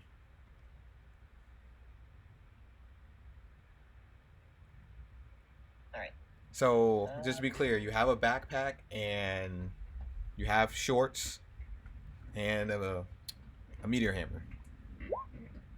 Wait, how much is the backpack? So, I got the whole adventurer's pack. It's normally only 1 gold, 5 silver, so I paid 3 gold for it. Okay, gotcha. Because the backpack is large. Yeah, so everything in my adventurer's pack is a size up of what it would be. They're all big stuff. You have to buy potions at large sized? No, we're not doing that. We're not going that far. Technically, according to the rule, yes. But yeah, this is one of those areas where, like, a reasonable GM probably wouldn't enforce that. No. Okay. Oh yeah, for you to drink this healing potion, it has to be large size. Yeah, you have to make me 2 potions. I'm about to out myself as a very goopy goober. I added a crossbow to my inventory, and I cannot shoot it on Roll20. Oh, did you put ammo? Did you give yourself ammo? No, Arrows. it's just that it's not rolling the attack roll. Oh, Oh, on roll 20. Yeah. Okay. Well, getting used to people's voices. Who is Like, this? there's no. Stella, This is Rob, Quinn. This is Aaron. Quinn. Quinn. Okay, Quinn again. There's no attack. Like, okay, where are you finding that? Because there's no attack section on my sheet I can find. Let me see. Scrolling down. It's Crossbow. on the Oh. first page on No, the left side. No. Go back. There you go. All right. So Oh, click I'm the an idiot. gear. There we go. Oh, you did? Okay. Okay. See, I don't. The UI is just. It hurts my eyes. Too small. But it should work now. It's the color combination. I wonder if I can change that. You can. Can you? Yes. Well, that'd You be. can switch it to neutral or default. How do you change the character sheet cover? Options. Neutral, black and white. Black and white. Black and white actually. Black and white's easier for me, so we're gonna go for that. So if you click crossbow, does it change everything? Okay. Yeah, No. I fixed it. Okay, it only fixes on your sheet. Okay. Interesting. And then if I just want to double check my bombs, then I'll be good. Not gonna lie, I don't like neutral. No, I don't either. It's too bright. Yeah. You know what that means? That means I can ward off the DM from looking at my sheet. So you said options, or is it my settings? Repeat the question. How you change the theme of the character sheet? Oh, that is a question for the person who said that. Options, scroll to the very bottom, sheet layout. Is that the gear on the right side? No. Options on your character sheet, right? It's a button. It is one of them section buttons. Okay, let me just check around. Mm-hmm. Inventory, spell, alchemy, options. Oh, it's under the character. Okay, that part of the character sheet. Jesus. Okay, my bad. You're good. Heck, I didn't even know. Oh, as a general rule, I'm always going to have Mystic Armor on. Gotcha, let me read it. Mythic Armor. And I will note that right here. Yeah. You gain +1 bonus to Most starting gear is cheap enough. I think I can have almost everything except my armor. Basically major armor. Mm-hmm. My armor will now be 12 gold. Light bomb. And that's just for chainmail. Ideally, I'd like plate, but that's going to be really expensive. Yeesh. I believe I am pretty much done. So. How much are you short for money? I've not added all the items to my inventory. I'm gonna just reference my path builder sheet for that for now, but I literally have 1 silver piece or 1 copper. Yeah, I'm gonna have basically nothing left. Right now I have a gold and a silver left and trying to see if I can afford anything else. Okay, because I had a couple gold left over if you needed it by armor. No, I'll have to save up, and for roleplay purposes I get to just start as a bare-chested minotaur. I kind of wish they gave you like 5 extra gold pieces at character creation because I was trying to make a gunslinger for the build, and it's like, oh, you either have to buy like a shitty pistol, or you can't afford like a double barrel pistol or pistol. Yeah, you can't. Oh, yeah, not unless you're like higher level. Like, I don't know, gold pieces. No, I'm good with it. I love the struggle. Mm-hmm. Are we? Whomst is and isn't of it ready? It's me holding it up. I'm debating on Rob's mythic armor, whether I should just give him as a temp or just roll with it. I think I'll just give him a +1 temp. But that doesn't mean you use the spell that day, every day. So you're down a spell. Yeah, I know. But Okay. I only have 1 spell slot, and it's the only spell I know, so... Gotcha. Oh, wait, you already put mythic armor in it. Okay, cool. Never mind, you're good. Yeah. I'm just telling you so you know that why I have that spell effect always on. Gotcha. Perfect. And drips for me. 16 armor, 15 armor, 16, 13. 13. Wait. Did you go back to 13? Because he may have 0 decks and... Wait. I'll let you finish your inventory part. I mean, it's only level 1. How bad are the first encounters? Not bad. We're gonna die. We're so fucked. I mean, we all know that. I guess what if you have more than 4 players, the encounters do go up. Yeah. Hopefully the shield spell will help Hey, out a lot. That reduces is- damage a lot, so. If my character goes to the 9th dimension, though, then we. But none of you guys are beginners, so I'm pretty sure you guys will be okay. Yeah. Mhm. Yeah. You know what they say, dice be dice. So. Like, actually, I want to be, at least early on, actually just phase bolting everyone. Oh, another thing I do as a GM, I do open secret rolls, so you can see your perception. We're looking for traps. Anything that's supposed to be secret, it will be shown on the screen. Okay. Mm. The only thing that won't be shown on the screen are monsters' attacks and damage. That means we can metagame? Oh my god. I won't metagame either way, no worries. It's a joke. I mean, there could be something in the room, could be nothing in the room. Who knows? Okay. I like hero points too. I think all GMs like hero points. Yes. Oh yeah, we start with one, don't we? Oh, you guys get well, let's see here. We'll only be playing for probably an hour or two. I'll say only 2 hours, so you only get 2 hero points. But next time when we start a session, it will be a 3-hour session, so everybody will have 3 hero points at the start of the game. 2 hero points an hour. That's a nice wage. Yeah, I don't like handing out hero points every hour because I forget. So it's like you might as well just start with 3. See where it takes you. A question. Yes, answer. So we're just talking about metagame. Would it be reasonable for for a character to know, like, if the enemy is like large, would it be metagaming to know that I should cast a reflex spell? Is that metagaming? No way. No, it's not. No. It's not really That's not metagaming. metagaming. No. Okay, I just want to make sure it's like, Like, hey, this target's big, I'm gonna cast something that. Okay, metagaming is like I read the stat block of a troll. I know they're weak to fire, but my character's never encountered a troll, but I'm gonna act on that information. That's metagaming. Okay, I was confused because like certain people said online that it is or isn't considered metagaming. I just want to clarify in this game if that was. The internet is the arbiter of deceit. I know, right?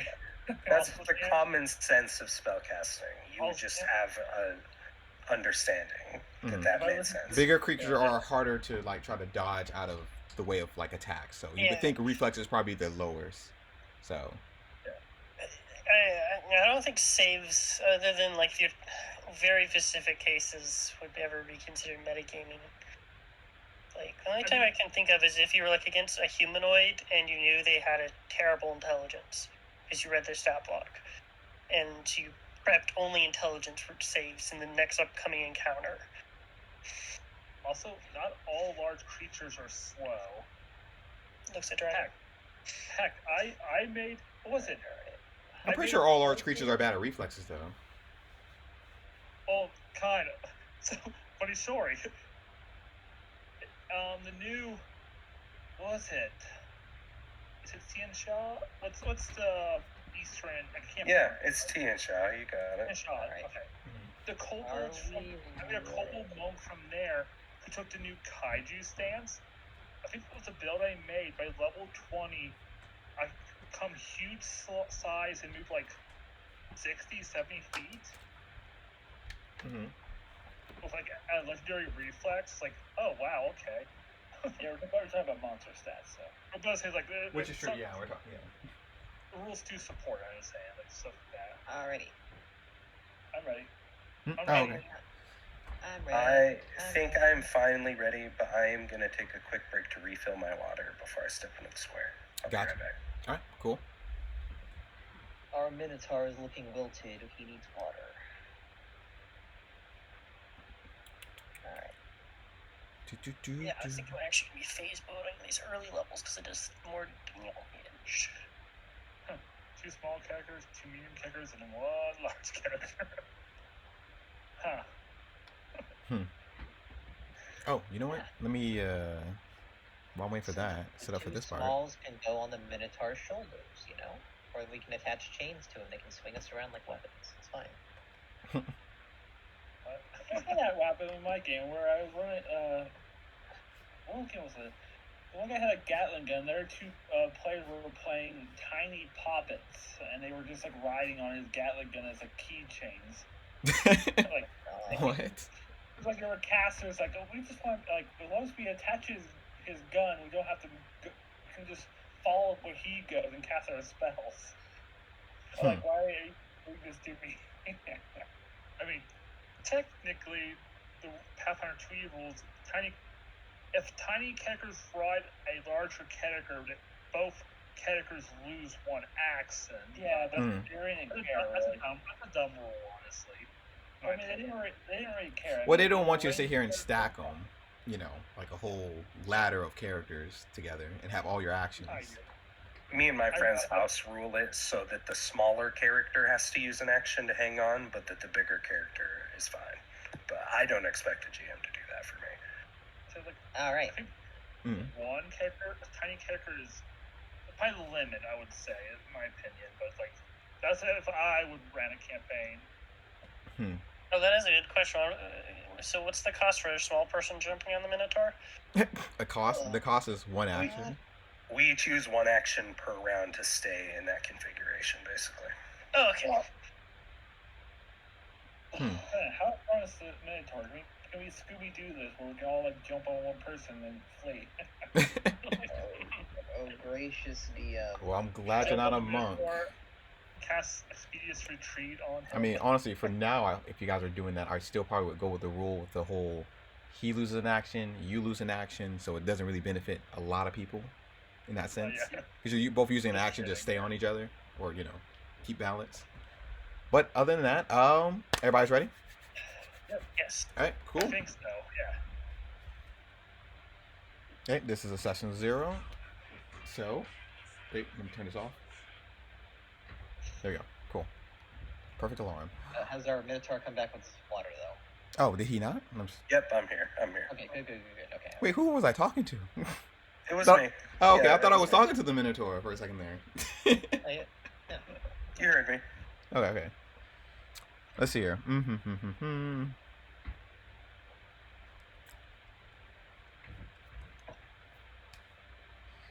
All right, let's go. 3, 2, 1.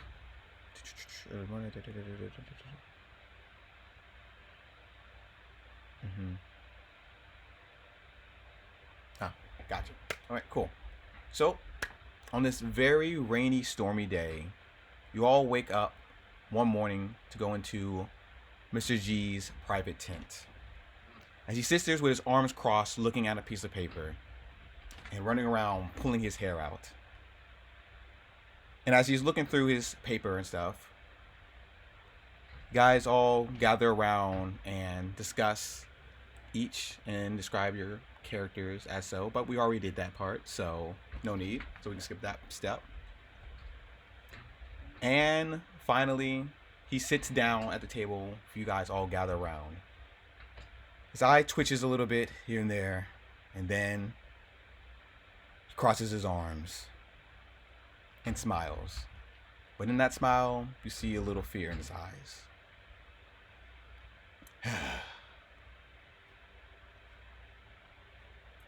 Thank you for all coming. As you know, we are heading to Abberton to start our mercenary business rather than starting in this dump. And he points around crime and people getting mugged on the streets. And he pulls the tent door back. I never liked Jacked or the Crimson Pack, so let's start somewhere new, right? Our mission is to head to Abberton and start our traveling mercenary guild by selling what loot I've gotten over the years. And some of our clients want some merchandise, so this is the best place to start selling these things. Your main mission, and he looks at all you with a serious eye, is to escort me and the loot to the location safely. For each loot you guys maintain, I'll give you 0.5 gold pieces. And he hands you a cargo list.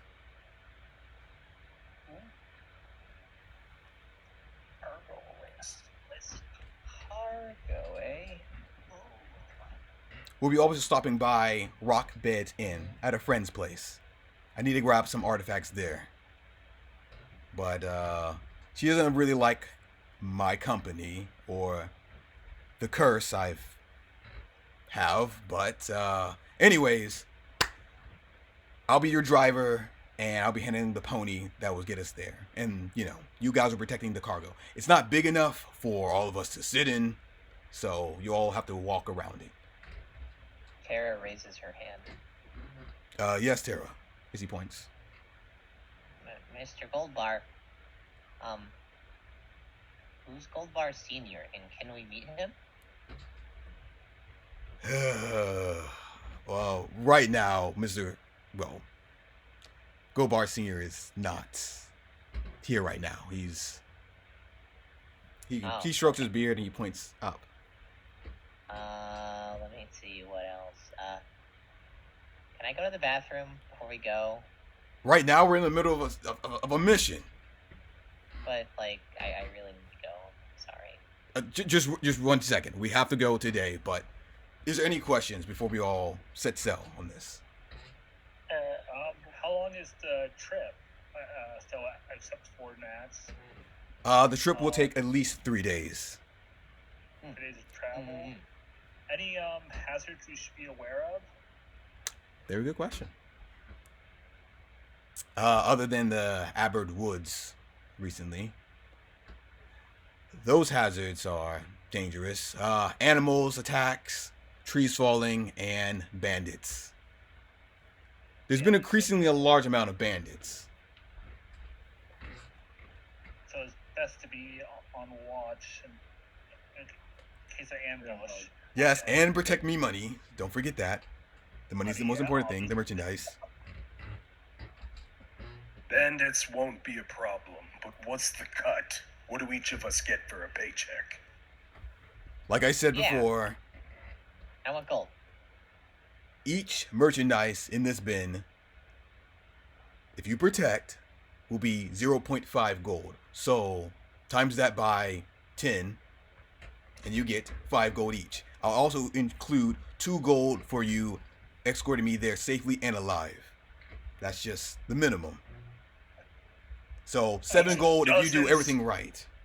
These dozens of scroll cases only count as one item. That doesn't seem fair. Each one counts as a whole silver.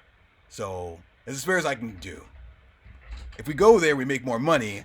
I can give you guys more jobs to start our mercenary guilds. Remember, I'm the one with the missions. And I'm here to help you. I'm fair to everybody, and everybody's going to get their cut. You're right, Mr. G. You've always been a real one. Thank you. Unlike that Jack. Backstabber. But luckily, his people are not there at Abaddon. So we should be safe and have all the mercenary missions to ourselves. Okay. Any other questions? His little raccoon hand. Rob. I have one question.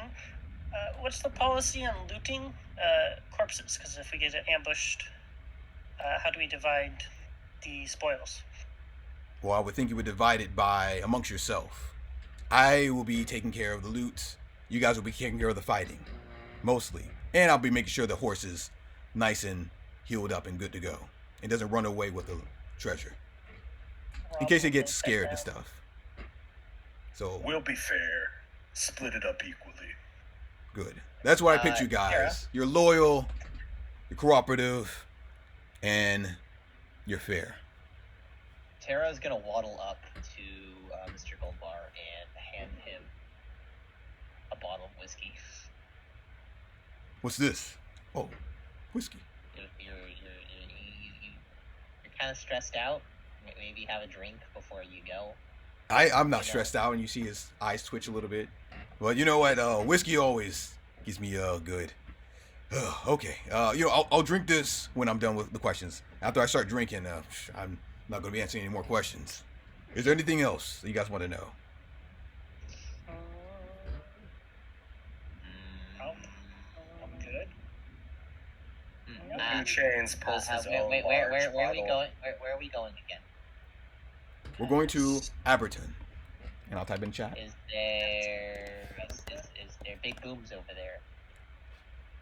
A lot of explosives, fireworks. Even what? There is a festival, a circus going on in that town. They said they're going to light up a lot of fireworks there. Cannons, people shot out of cannons. Boom, bow. It's going to be a blast. Tara kind of her eyes widen. She's like, big booms. Oh, I has one Go question. buy them. Do we know the leader of the bandits in case we encounter them? No. Make a society check. Maybe you've heard about Okay. them. I shall make a society check. Boop, boop, boop, boop, boop, boop. All open, no secrets. Ooh, nice. Okay. 20. DC was 16. Let's see. Where's it at? A few banditos here, a few banditos there. No ahead of time for us. So can we toast now? Two Wait. Chains has pulled a large bottle of alcohol from his large backpack. She looks at you kind of like, Ah, okay. So the information you got. The bandits from this place in the Abber Woods are known as the Muggers. And their home place is called the Mad Mugs. the buggers. The muggers. Mhm. Do This they gang, there are gang wear highway mugs? robbers of society, drinks, and they plan their crimes in this one location. Okay. So they're a bunch of small fry NPC looking. Okay, that's cool. Mhm, Okay. Yeah, and half a dozen of them are thieves. What do you want to know about them? Anything in particular?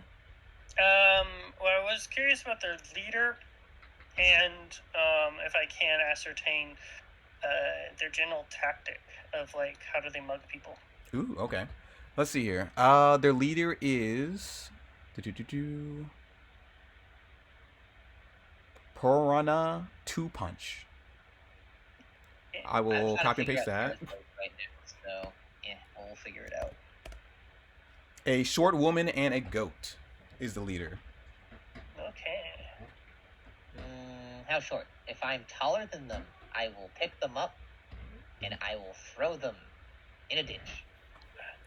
You would know that they're at least, or they would tell you they were at least 3 feet tall, so as tall as a goblin, or anybody that's Yeah. short. She is 3.5 feet. Yeah. So yeah. Let's go. Okay. So about that whiskey, you know what? Let's toast. This will be our last Thank drink in Escred. Let us toast then. And he starts drinking. I will note, it's gonna have this slight taste of gunpowder to it, as it was made by Tara, and she's awful at making alcohol. Ugh. Oh, you gotta stop trying to make bomb next to the good drinks. Well, no, I made that. It was, you know, I took funny, fluffy brain stuff, right? And Mm. I put it in a bottle, and then I mixed in some, you know, gob stuff in there.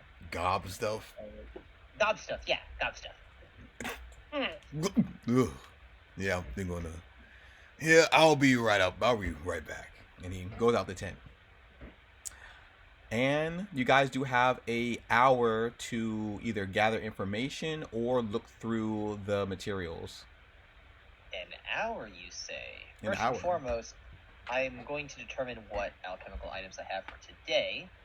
Mhm. As big funny, I can craft 7 alchemical items a day at no cost. So, what we're gonna do is have 3 healing potions for an oh shit moment. You know, very nice. All right, 3 hero potions. Mark We'll go it. for 2 alchemical fuses, and we're gonna do 2 volatile. I'm sorry, 2 blight bombs. 2 blight bombs. Yeah, you'll see Tara kind of like, if you take a closer look at strapped to her kind of bag, there's a series of rats in like jars with like little fuses coming out of them. Okay. It's kind of like in some kind of submersion, some kind of like dark red liquid. Does anybody else have anything they do within the hour? As Tira's, preparing. Go ahead, sorry. No, you can go. I'll see what I'm going to say later. I walk over to Valiant.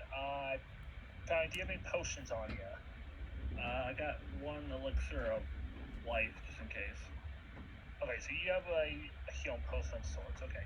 Anyone else want my extra potion of healing just so it's not on me but on someone else? Tara kind of waddles up and she's like, I have 3. Who wants any? I need one. She hands you a small little vial. It's kind of like a brackish looking liquid, not very appealing. Like kind of like. I wanted one from the elf. I wanted the elf's potion. Right, I give him the minor healing potion. Right, shouldn't do that. Tara pipes up. She's like. They can copy and paste it. And she's I'm gonna gonna be like, deduct it from my list then. Mhm. yeah. So Tara puts her hands on her shoulders, like, what's wrong with my potions? They're just a little stinky. All right. I don't have much to work with. Like, I should Does be it able just to look heal. cleaner? Oh. I'm kind of just giving potions out, this potion out to 1 or 2 people because, I can heal with my heal spells. Just if in case I go down, we're gonna need the potions. Oh no, yeah, we're good. We're good on potions. Believe me, I got 3. We're good. But Tara will kind of go like, I mean, like, we gotta save our water for drinking, so I gotta use like pond water and stuff. I mean, like, come on. Rainwater, pond water. It gets sterilized once it becomes a potion. So they're doing Don't potions. get me wrong. If I'm dying on the ground, make me drink it. I won't refuse it. If I have the choice, I take the clean one.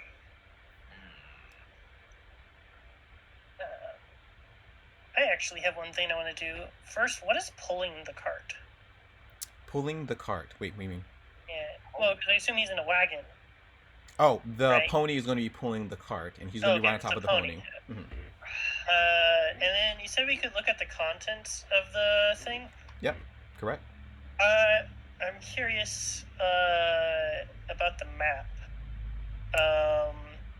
Can I look at it, or would unrolling it damage it and get me in trouble? Let me see. Map. Let's see about the map. Yeah, it's like the bamboo mat. That'll be number 6. Yeah, you can unroll it. Okay, I just want to make sure in case Speaker's a trap card. I would like to, for my own purposes, in case this is a secret side quest somewhere, and because my character would take interest in a map that we're just carrying around selling, I would like to. Was I smart? Or did I? I'm guessing like Open copy world. what's in the map.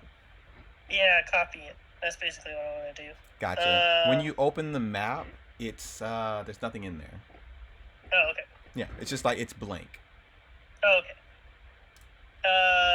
Then I'll put it back. A little annoyed. Okay. But anyway, I think that is. Oh, did we ascertain what's the most valuable thing?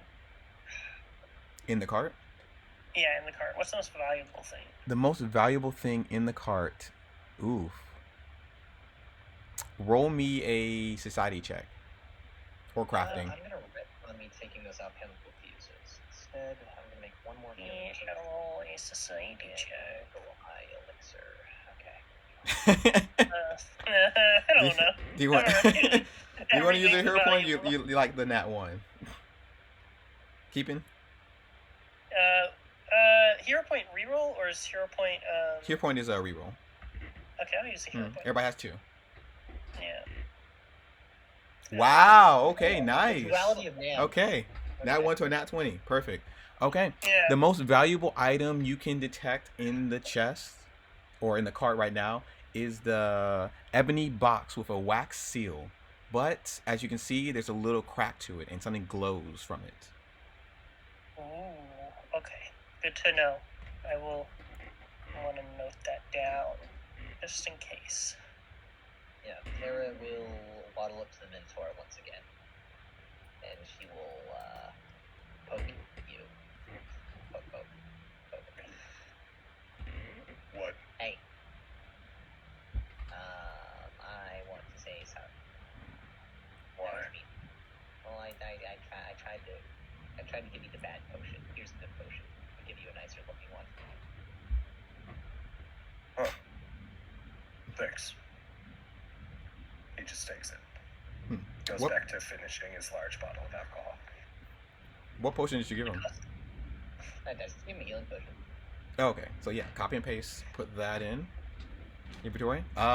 Stella. What's Stella doing? Yeah. Is it an elixir of life? Minor elixir of life? No, it's just a straight up lesser healing potion. I think that's the rename. Oh, really? Okay. Hmm. It does the So, D8. let's see here. I'm making sure my supplies are ready. Make sure I do my daily prayers. Make sure my spells are for the day. Do you want to look over the cart or research or gather information about the new location or anything? Or Yeah, what do I need for the new location? What do I need for that? that new location? Are you trying to learn about the Abber Woods, or Abberton? What the woods? Anything else I should know about the woods? Oh, that will be a nature check Okay, I have. because you guys will be traveling there for 3 days. Okay, one sec. Mhm. For some reason. Oh, it thinks I'm using intelligence for nature. No, it tells me wisdom. Did I roll? There we Yep, go. you roll. Oof, 4. Okay, keeping. I'm gonna roll that. All right, Zero go. point. Gotcha. Down to 1. 14. Oof. You were, Better, but yeah, you were close, Yeah, but no dice. You have no clue about the woods.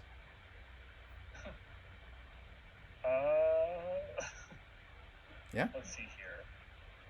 What about the place we're going to? I'll check the name for it again. Abertown. Yep. Aberton. Yeah. Abberton. You got Abberton and Aber Woods, but that will be your hour of downtime, or not hour of downtime.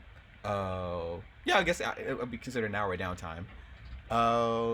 You three were trading potions, talking to each other. Is there anything specifically you guys wanted to do in the hour, or that would take an hour to do? You can look into the Not curse, look into the cart, or gather more information. If not, you guys could be ready to go. I mean, if Tara's like if Goldbar mentions his curse and whatever, she's not gonna really bother him about it. I mean, she's a bit nosy, but she's not that nosy. Gotcha. Plus, Would I have probably no is idea. not so familiar with the concept of curse. All she knows is just bad. Like bad juju, bad luck. Two Chains, his whole people were a curse, and so he definitely doesn't take that seriously. Doesn't ask about it at all. He's never been to Abberton. He doesn't care. He's just ready to go. Gotcha. There for the money. Mercenary. Cool. And Talon. You saying it right? Thalion. Thalion. There we go. Gotta see it a lot of times. What's Thalion doing? He's gonna start taking inventory of the car, make sure everything's actually there in the first place. All right, cool. Because we were given a list, right? He Mhm. didn't show us everything in the cart, so I just want to make sure everything's there and nothing's out of place. Gotcha. Okay. Without even rolling a perception check, you notice that most of everything is there, or everything is there, to be exact. Okay. Okay. And then you guys are off to the first place. Oh, question. Answer. I want to have enough time to research the curse. Like, do I know offhand what it is or no? You wouldn't know offhand what it is if you were trying to research it, but you rolled for trying to do the Abber Woods. Then I guess you can either ask him on the road or try to think about it like, well, I guess you had to gather information. The only option you have while you're now on the road is to probably ask him and persuade him. Okay. Alright. GM, just curious, how long is it feasible that we could have been working, like, together with Mr. G under Jack? Like, how long has this whole thing been going on with the Crimson Pact? Oh, he's just now starting. You guys been talking about leaving Jack, and this is the first day you guys are leaving his city. Right, but how long has Jack been operating? Like, how long could I have been working for Jack? Oh, how long he's been operating? He's been operating for at least, like, let me see, reading. He's been doing this. Dang, he's been to places. He's been to Absalom. Okay, he's been doing this for 10 years. Okay, cool. So I've probably been around for a long time. I don't know about the rest of the party, but, like, I never get, like, too overly friendly with everybody. I just kind of do my thing. And she's a thorn in your side. She wakes up. She will literally wake you up in the middle of the night to ask random questions. Oh, terrible. Yeah, you would hate that. But they're generally, like, completely harmless, and she seems genuinely just curious and interested in you. That's about it. Like, she. We need to look how long a Tanuki lives. Like, she asked. Not one long time enough. She just randomly woke you up and asked if your horns shed. You know, if they fall off. Because she saw that happen to a deer one time. I mean, that's a generally good question, I'm just saying. But as we go on, what's everybody's exploration activities? Basically, what's your character going to be focusing on during the travel? I forgot about those exploration. Yeah. You can also click on the little image, and it will blow up so you can read and see everything. There's avoid notice, defend, investigate, scout, and search. If you want me to explain them all, let me know. We probably should divide these amongst ourselves. And scout does not stack.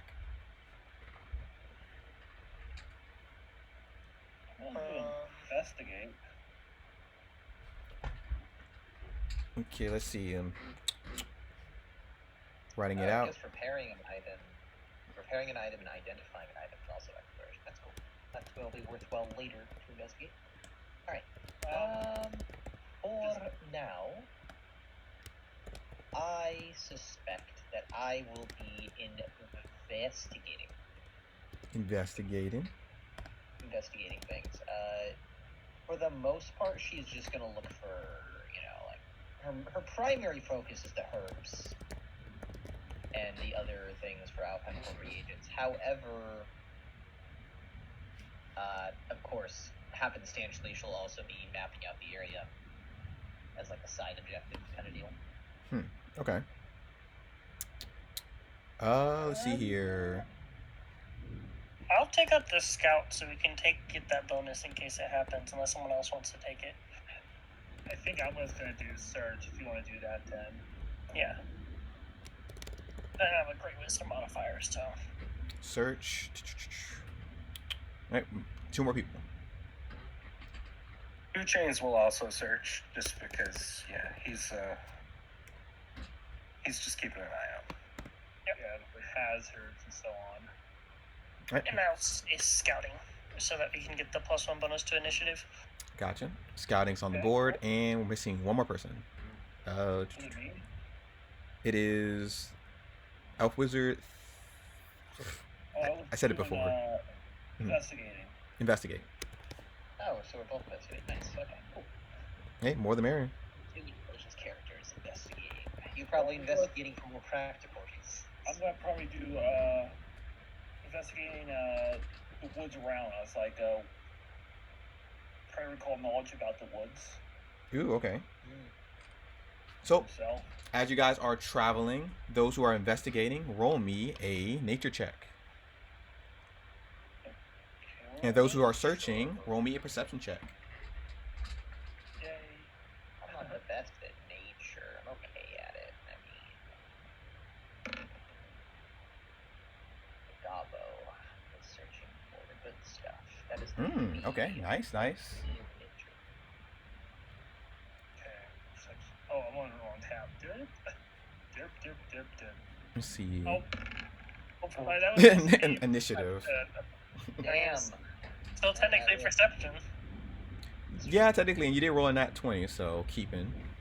All right, let's see. Let's start with the lowest first. So for nature. Oh no, we gotta do with searching first. There we go. All right, people who are searching. Let's see. No for 2 Chain and Stella. Nat 20. Cool. Okay, within a half a mile of travel, the weather is always overcast and rainy, with moderate or higher winds. The winds change directly, suddenly, as you can see various animals staring at you from a distance. These animals include mostly rats,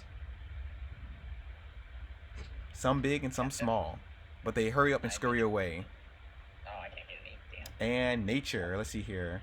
DC is 14, lucky. Let's see. You can tell that the rats are not staring at you and are being a little commanded by something else. Oh wait, we get the impression they're actually being mind controlled. Yeah, by nature. Oh yeah. Oh. But that's immediate bad vibes. We're gonna encounter those. Right. As you finally arrive at the Rock Bed Inn, a scared dwarven woman introduced herself. And her name is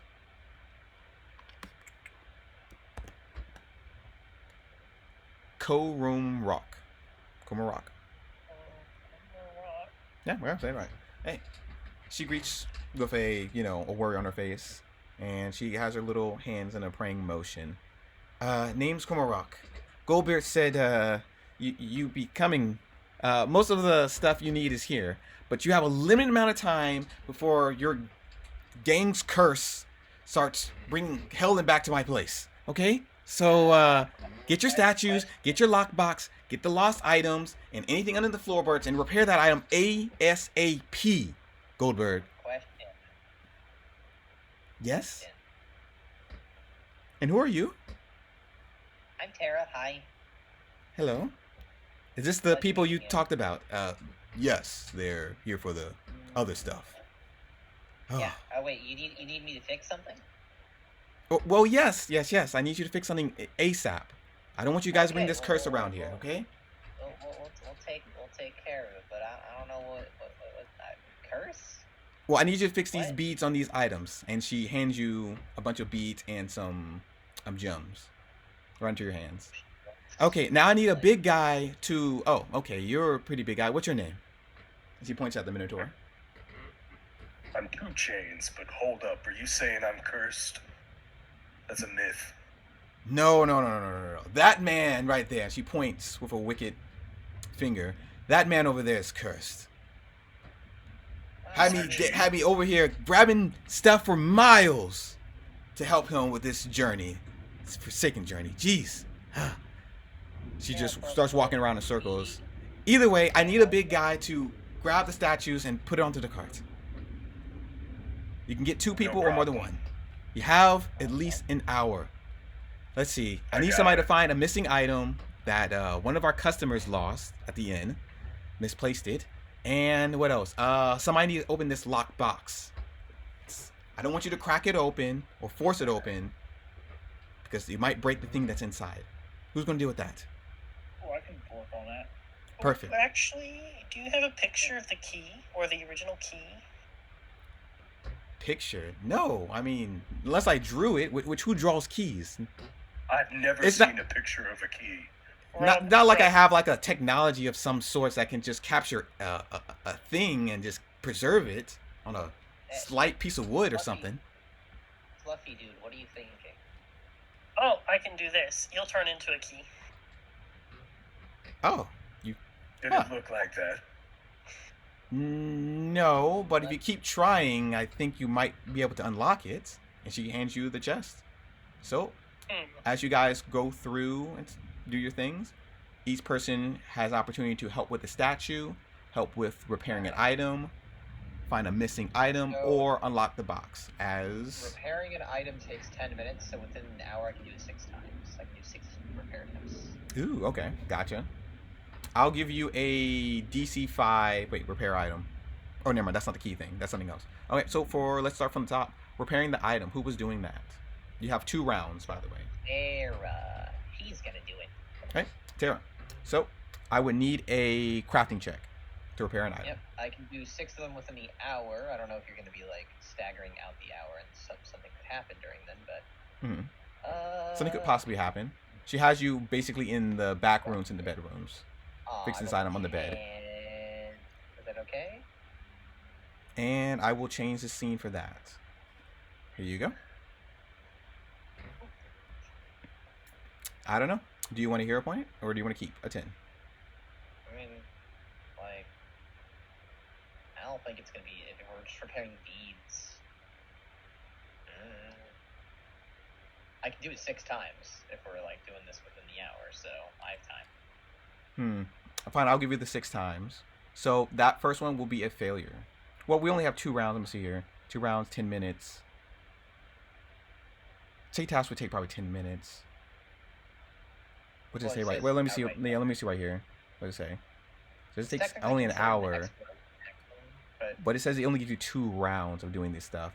So equivalent, yeah. So equivalent. Basically, this is all your checks for this round. Its own subsystem. Okay, if that's the case, then I guess we can just do a generalized crafting check. Then I will spend a hero point just so we can expedite this instead of like following the direct rules since we're not in exploration mode. Gotcha. That's a 21. Woo! Okay, 21. You were close to a critical, but that is a success. You start to repair the item, and it is almost finished. Let's see here. So it's repair. All right. Cool. Next person on the list would be whoever was dealing with the statue. 2 chains. Okay, 2 chains. You'll be in the kitchen, grabbing the statue out of the storage room. So, roll me an athletics check. What's it a statue of? Ooh, A okay. hero point? I'll hero point that. Yeah. Hero points. 20, nice. Is that a critical success? Not a critical success. Probably It's a not. success. And for the statue, roll me a, what is it? Religion or... Oh, only religion. Okay. Can I do it untrained? Yes. You can be untrained or trained. You have no idea what the statue is symbolizing. Cool. At least I don't break it. Right, so 1 point for that. And let's see, next person is missing item. Locating it in the house or the inn. Who's looking for a missing item? Wants to do that. I'll look for it. Alright, gotcha. You will be in the hallway. Okay, would I roll perception? You will roll survival to track down where the missing item is at. Or perception says. But one DC is higher than the other.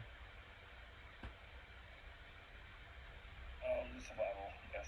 Alright, go for it. That's the lower one, I'm assuming, right? Got this.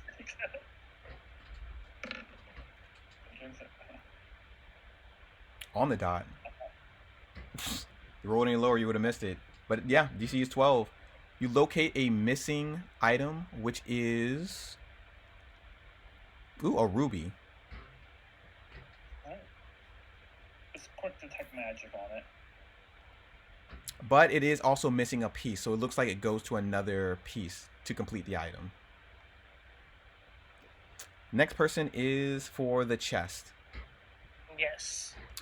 You were changing into a key, so I like the idea. So I will give you a instant point for that. Yeah. For eventually figuring out how to change to a key. Yeah. And for Stella, do you want to help anybody in these 4 tasks? Or do you want to wait at the cart? I was gonna help out, but maybe I should watch the card. Yeah. All right, gotcha. That one's busy, though. Roll me a perception check. While you're at the cards. Yep, and don't roll initiative. Got it. And would, I have 1 hero point left, so. Do you want to use it? Could be used for hero recovery. Who knows? What? Oh, in case you go down and dying, it could stabilize you. Hero recovery. I'll take the risk. All right, go for it. Risking it. Nice. Okay. DC 15. You notice some rats gathering around the building and coming a little bit outside and through the doors and some holes. Oh, I do not like that. Okay. All right, round 2. Okay. So, starting from the top, we have Tara. You are repairing an item. Yeah, I am. Yep, last round. Go for Did a it. great job too. Get a success, and I'll tell you guys what you win. And Oh, wow. you're- Okay. Good. Crit succeed. Nice. I spoke into You only being. needed 2 Great. points. That goes to 3, so you don't get anything extra over. But after you repair the item of necklaces, you guys gain an extra cart point. So now you have another item in the cart. And you guys will get paid extra for that cart point. Oh. Nice. Tara will casually ask the dwarvish lady if she's a witch, because she kind of looks like one. She's like, "Are you a witch? You kind of look like one." How dare you? As she points her wicked finger at you. All right, next up the list is statue. Athletics check.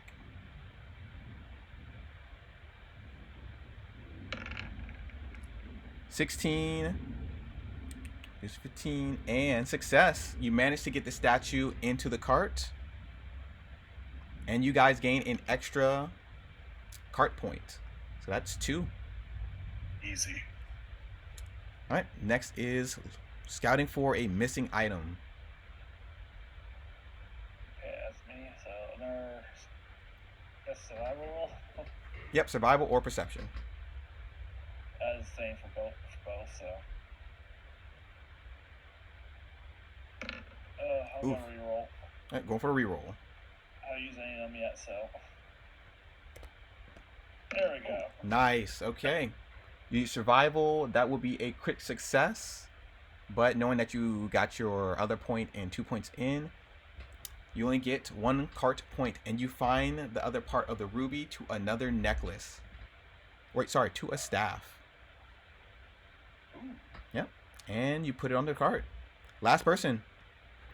Rob. As you unlock the first key, you find a secret compartment on the back. So now you have to find a new trick in order to open this. Secret compartment. What does it look like? It looks like a puzzle of some sort A to get into it. puzzle. You can use thievery or perception, but one is harder than the other. Seeing perception.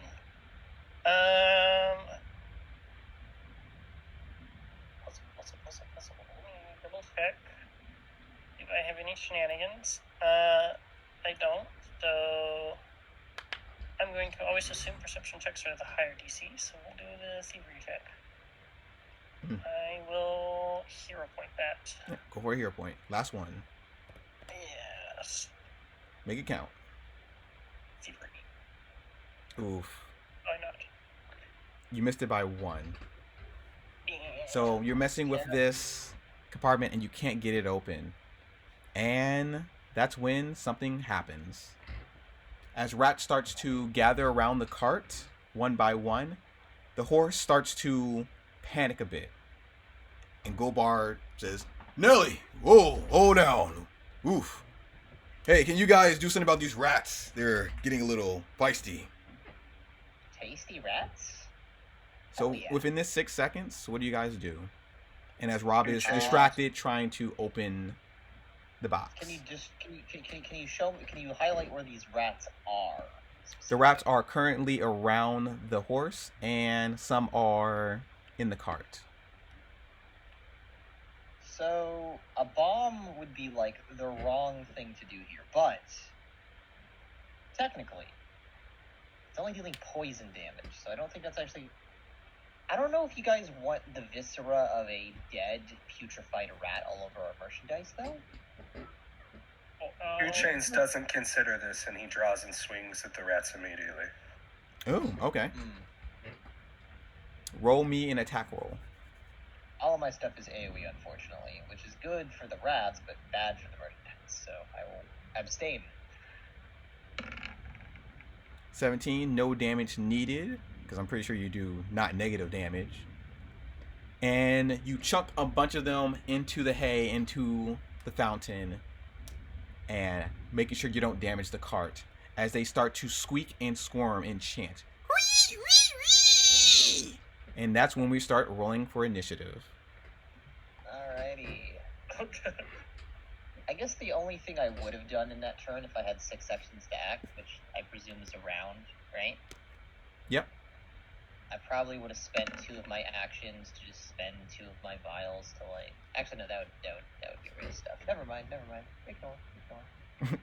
Ignore. Ignore me. Where's the initiative button on this darn That's- sheet? There it is. Yep. Click on your token, and then you would click on the to our initiative. Right. Are we adding 1 because of the exploration thing we did, or? I don't think so, because we're not in explanation mode. Exploration mode would work for investigators, so people who are investigating can roll a free recall knowledge, which is a nature check. Wait. I mean, I'm my character spent most of it like eating rats, so like I think they know how they work. But, you know. I eat them, so I know how they work. Yeah, they're probably some advanced rats. Rat 2.0. Okay. It's just, With a 23, you identify these creatures as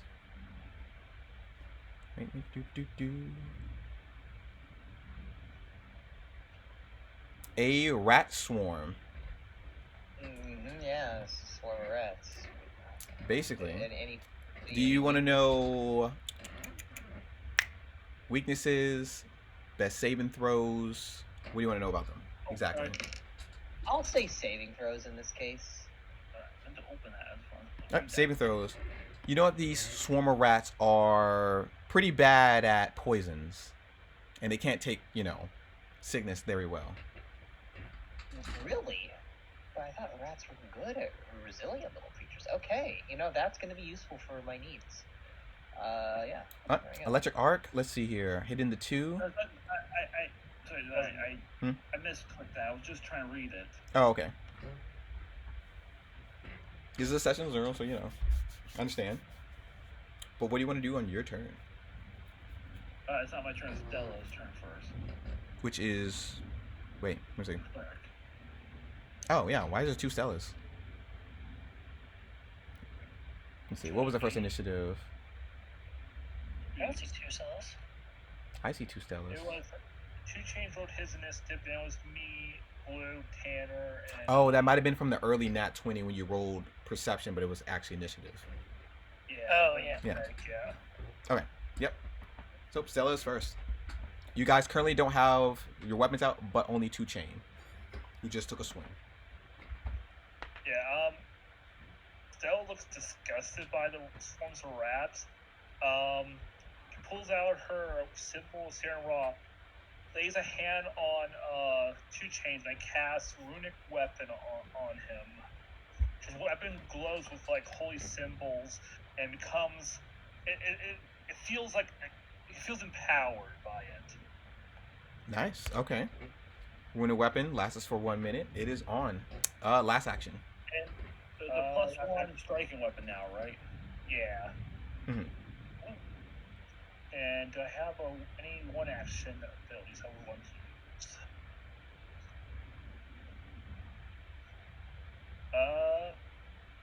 You know what? Just because I also cast Guidance on him. Give him a +1 status bonus to a skill or attack roll. But I think Runic Weapon is an item bonus, right? It is a. Ooh, that's a good question. Click it. If you don't already have it in detail.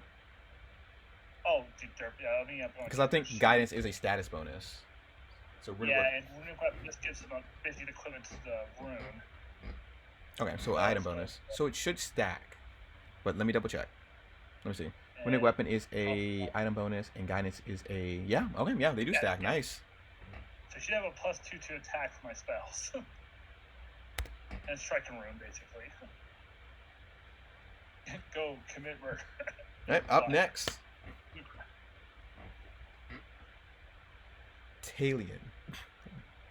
Golly. Yes, Talion. his Okay, weapon I'm getting closer. Talion. Okay. I'm gonna cast the Amp Shield on 2 Chains.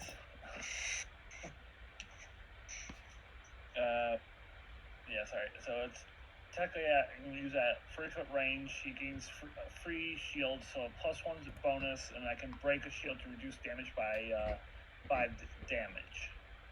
Ooh, okay. And you And use I'm your going- reaction, right?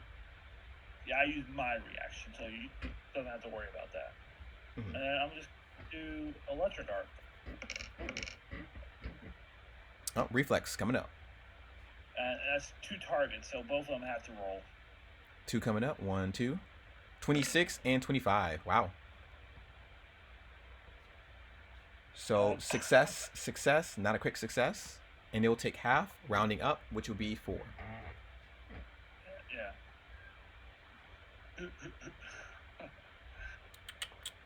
That's my turn. Tara, your go. Okay. So, I see these rats, Mm. right? Yep, they smell pretty burnt after the electric arc. Yeah, they're smelling pretty burnt, pretty well done. Some rat burgers on the menu. Not really, unfortunately.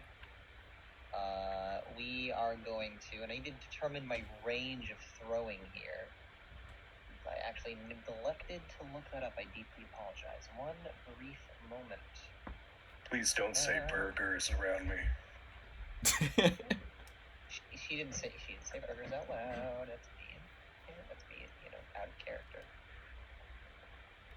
Actually, okay. Does burgers exist in this world? I mean, of course, if they have bread, and yeah.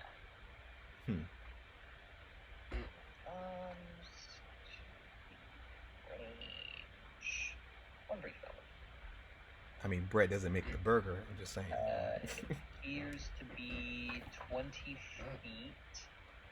Roll against the target's AC. Mm. And let me check if the bomber has increased this.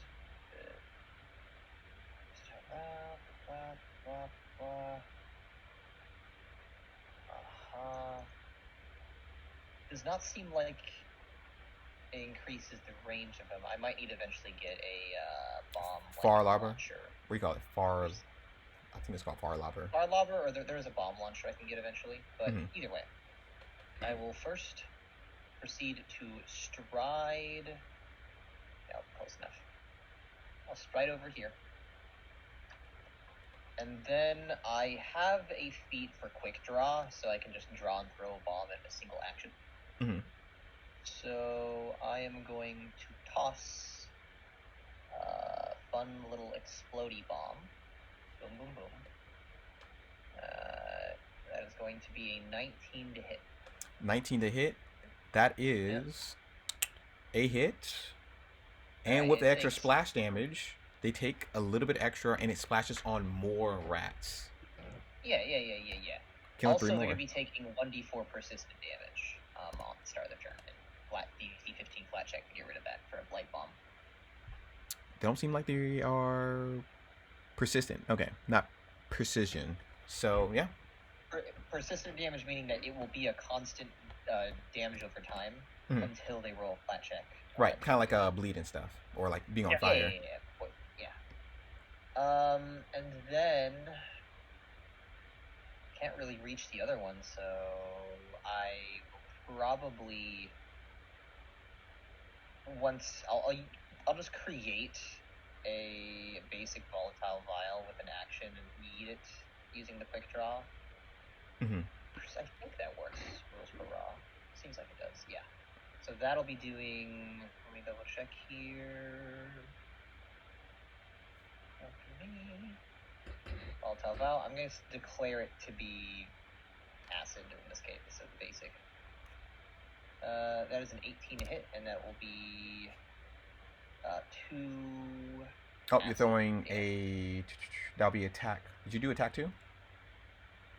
Oh, right, I didn't do attack too. Just subtract. Yep, 5, so 13. Oh, 5 of that? Yeah.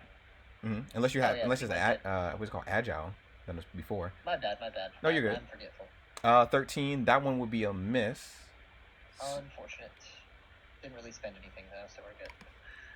Right, 2 chains. Your go. Will you let me get up on top of the wagon with one move action? It will be considered difficult terrain, but so you can't step on it, so you have to stride it. Cool. 2 chains, gets up on top of the wagon.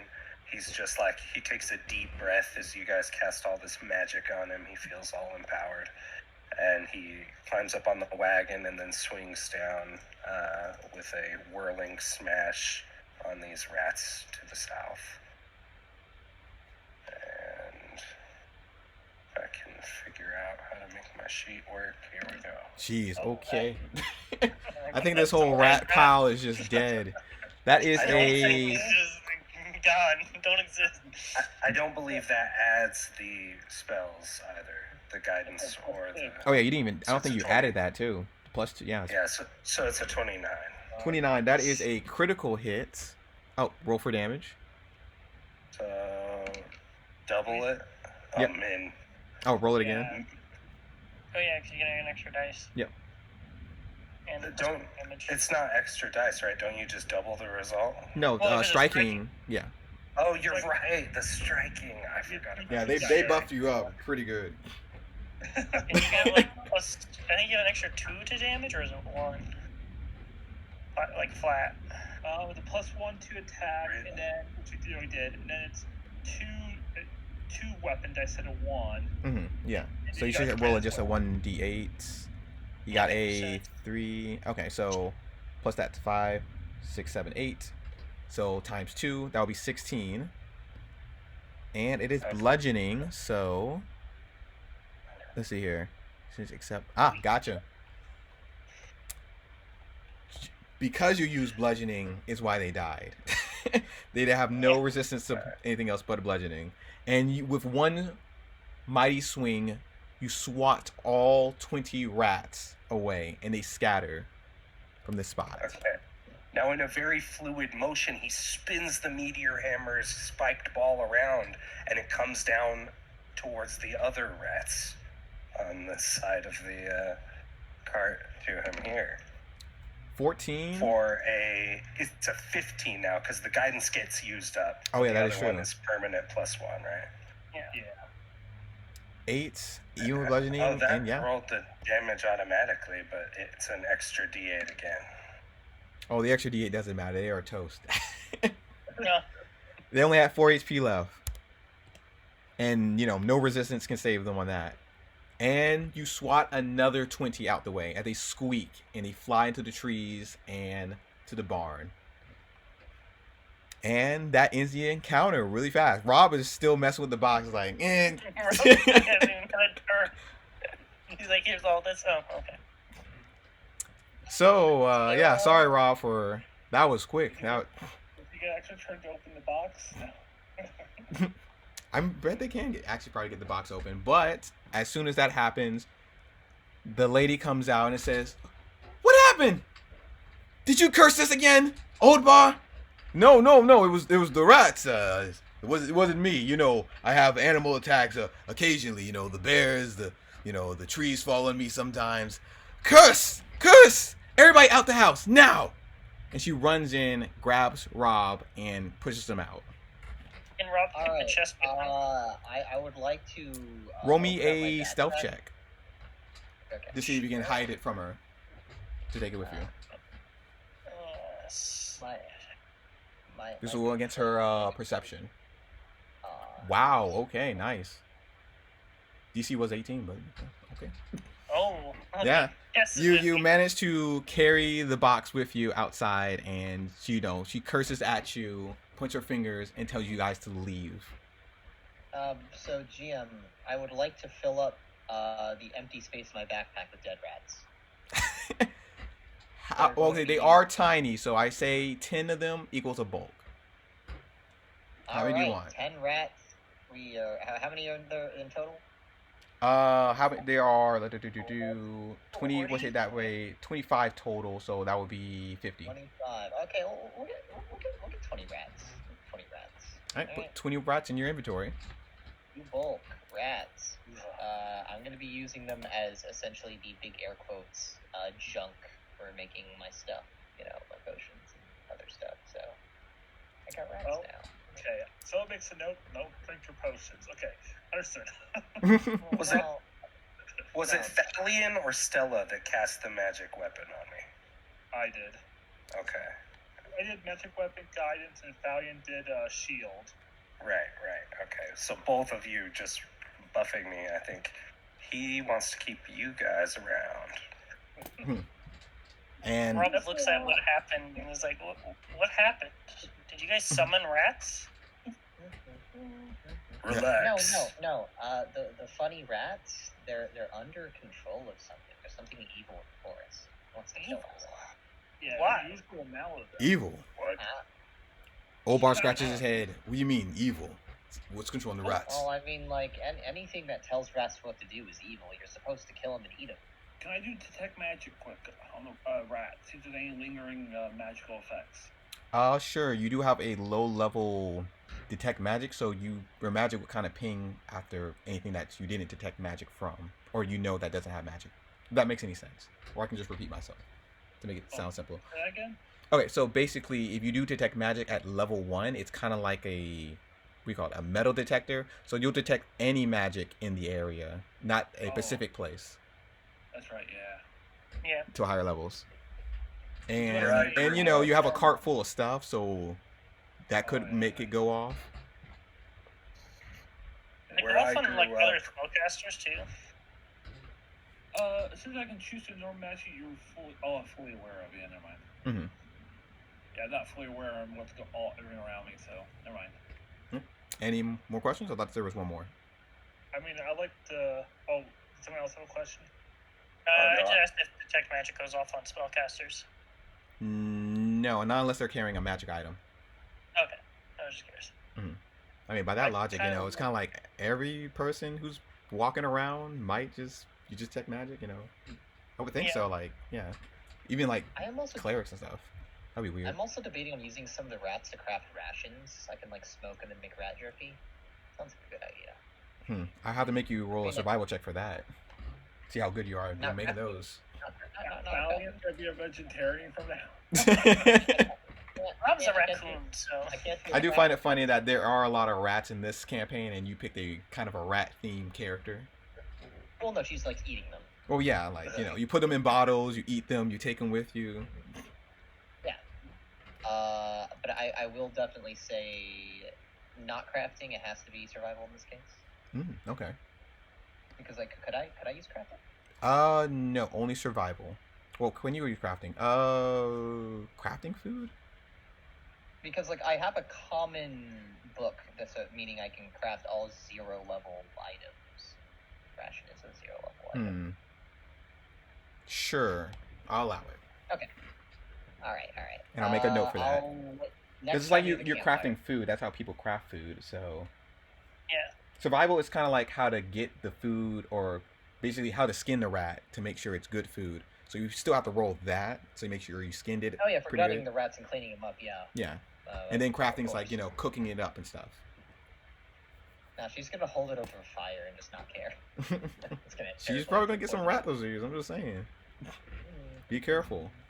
So, as you guys, contemplate and talk, Gobar tries to run to the door and, tries to talk her down and stuff. And she says she doesn't want to see him ever again. And he just goes back to the cart, sad. And he's like, ugh. At this point, I do want to ask him about his curse. All right. Do you want to roll diplomacy, or do you want to role play that out? Yeah, ask him. Well, I'm gonna try to roleplay it first. If not, I'll diplomacy. Do you care words. Would you care to explain what that all is about? What the whole curse thing? It's something we should know. If we're gonna continue traveling together. Why? It'll probably only tear you guys apart, honestly. Tear us apart. That even seems interesting. Ooh, curses. I want to know more. Really, you're not mean- afraid. So, yeah, technically, Mhm. Tell you, out of character, I'm trying to check where on my list I had it. I'm eventually supposed to be taking a religion feat that will break curses, so I am kind of invested or knowledgeable in the process of breaking curses in the long run. Oh, okay. So, I mean, you can inform him on that. Yeah, like I'm researching. I don't know anything yet, but I do plan on. Why do I not have? Okay, yeah, I'll look into it later on. Hmm. So I'm guessing you inform him about you could break the curse off of him if he has one. Yeah. All right. He does lighten up a bit, and roll me a diplomacy to see how far you persuade him. You get a +1, mentioning that you could probably break it off of him. Let me see what my bonus is on this roll. Yeah, and I'm looking on the wrong pages. Oh.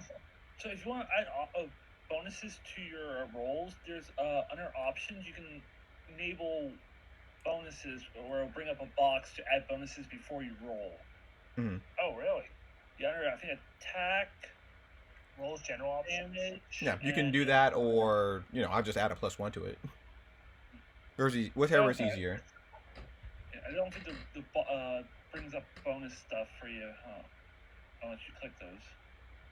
Sorry, I'm having no trouble navigating. There we go.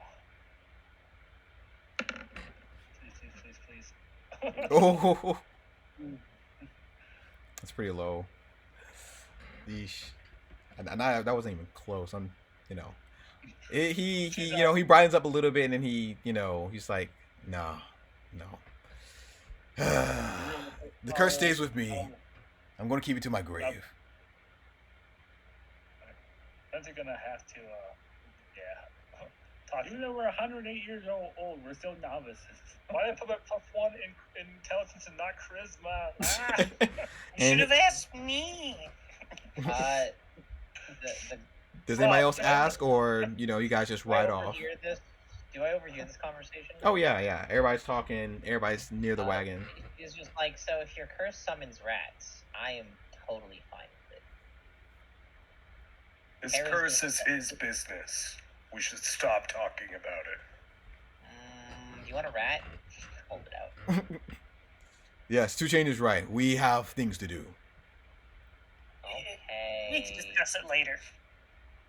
Maybe over some drinks, or maybe the circus might cheer me up. You don't need to be such a meanie, 2 Chain. I know you're big, but you don't need to be scary all the I don't know what you're talking about. You're not scary.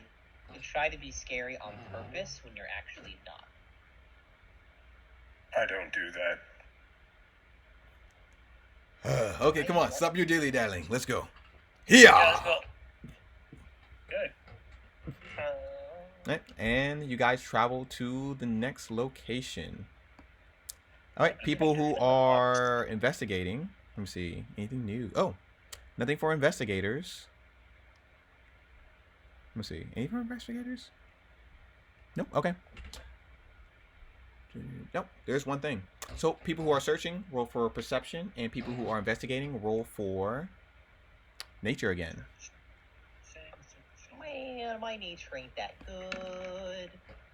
I mean, it's better than my survival, so.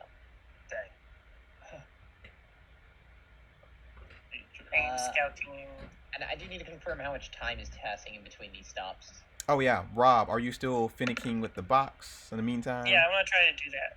Okay, gotcha. Roll me a same thing, thievery or perception. Thievery. That is an 8. Nice, 21. Hey, you secure another cargo point, which you find a.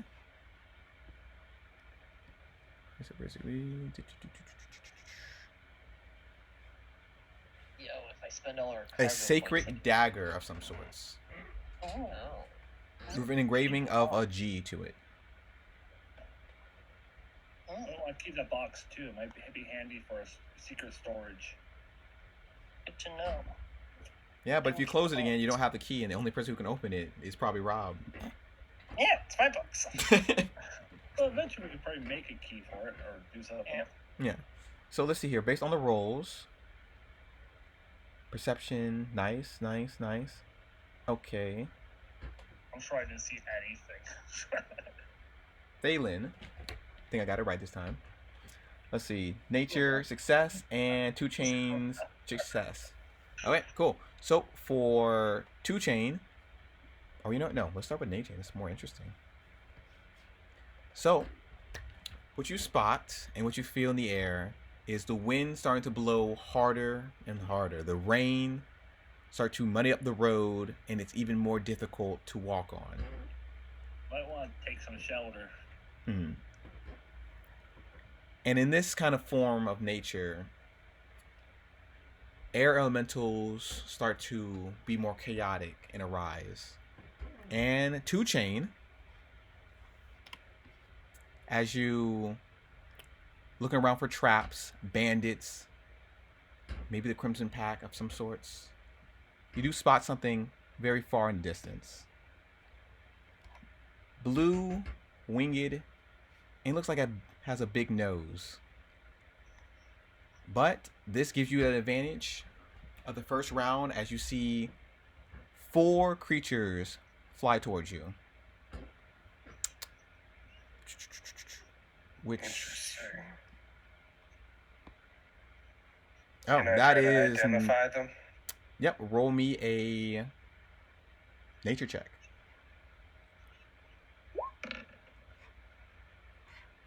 Nope. Oh, no. Is he the only one that sees them, or? I grew up underground. He's the only one who can see them right now. He's the only one searching and seeing them. And it's the wrong picture that they gave me, so give me 1 second. They're flying toward us fairly quickly. Oh God. Yep, they look like they will be there in a round.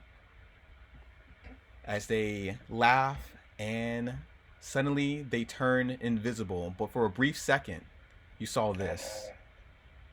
They turn invisible. Oh no. Oh no. The Smurfs. And that's where we're going to end this session. For session 0. It's a goblin, I think. Maybe it's a goblin. It's I don't know. Might An be. imp? Okay, so question. Probably. Yeah. I think the Jordan interviews, you said it was every other week, or we're doing every week? We're doing every week. Is that everybody? Yeah, is everybody okay with that? Yeah. Yeah. And I know Christmas is coming up, so some people might be out for the holidays, so keep in mind and, let me know. Okay. Yeah, well, because I think not the next 2, but third Wednesday from now is Christmas. Yeah, I can't play on Christmas Day. Of course, yeah, we're not doing, I'm not playing on Christmas Day either. Yeah. All right. Mhm. I'll make a throne out of rats. It's gonna be cool. Wrong. We'll do wrong. I'll skin the rat. I'll make a nice rat cloak. Don't worry, there'll be a lot of rats and rat shenanigans. I think everything went pretty well to this week. That's went pretty well. That's good. Yeah. How everybody like the session? Well, I didn't even get a turn. I know. At least you got a box, a lock box, Yeah. Okay, Blue. I thought of a really brilliant idea, but I don't know how applicable it would be. So there's this funny spell that you cast on an object, immediately locking and shutting something. So you could lock yourself inside of the box to make it look like someone trapped you inside, to maybe prey on the empathy of an individual, making them assume that you were. You can spin an entire story out of that. I want to give that to a villain now. Damn. Wait, I don't know. Pretend that you're a box and you cast a spell to. Well, I can be in the locked box. Yeah, so there's a spell that will shut and lock a door or a box or a chest. So he could theoretically turn into a small object and lock himself. Actually, can he cast spells as an object? No, he cannot. It's a polymorph. So as you're in that state, you can't cast spells. Never mind. Yeah. It'd be kind of a little OP if you could. It's annoying though. Sounds interesting. I don't know. But yeah, if you have any questions or concerns and anything, or want something to be added or recommended for suggestions or anything, I'm here. Ask questions, and I'm happy to help. So hope you guys all had fun, and the real stuff starts, next week. Oh, are we milestone or XP?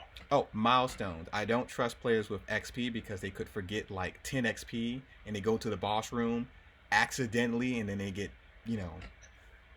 Okay. Good to dead. know. Yeah. Yeah. Plus, it's good to tell. Alright. Plus, it's good to tell a story when you do milestones. With XP, it's like, oh, I need to help this guy. I need to do this. Where's the last XP? Where's the last XP? You know, it just. Or Brings the yeah, like story my on other it. problem with XP is if like a player misses session, they're suddenly behind everyone else on levels. Oh, I I don't. do, hate well, tracking it. yeah. Oh. Or Yeah, in case of Quinn, we might be just killing rats for XP. yeah, Mhm. yeah. So, Hmm. and if you don't do that, then what are you using XP for? If you're just keeping Hey, a party if tracker. we're gonna be fighting a lot of rats, it will be very funny if I get a crossbow with like rat bane on it. You know, fucking Rat Bane. No. Ah. rat bane. Rat bane. We'll just kill every rat in the area and we'll be level 5 already. I'm gonna give rat seizures. So Well, I will see you Wait, guys. I just realized if there's a swarm mechanic, Yeah. dude, cranial detonation is gonna go off so hard. Blue. Is that a spell? that's not till level 17. Yeah, but like, cranial We're detonation fighting there. swarms of rats at level 17. We've done something wrong. Yeah, but no, the rats are just gonna get bigger.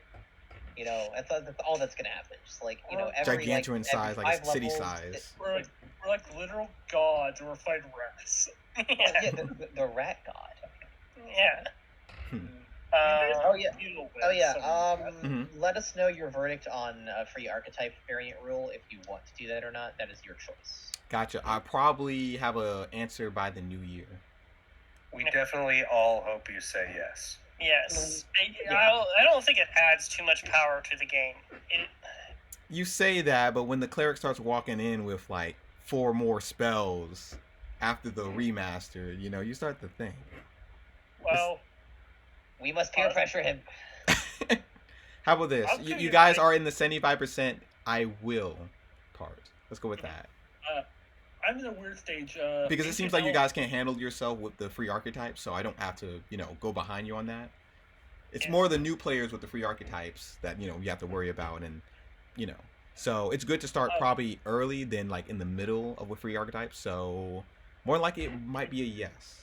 No promises. Yeah. Alright. If that does happen, I will need special permission or rule clarification on my race. Gotcha. Okay. Alright, Because either anything way, else- I'm probably going to maybe head out. Gotcha. Ooh, Yep. you're I got right. work tomorrow, so you know I gotta get 8 hours of sleep. Gotta go to bed in an hour, so I gotta go eat dinner. So see you guys. Bye. Night, everybody.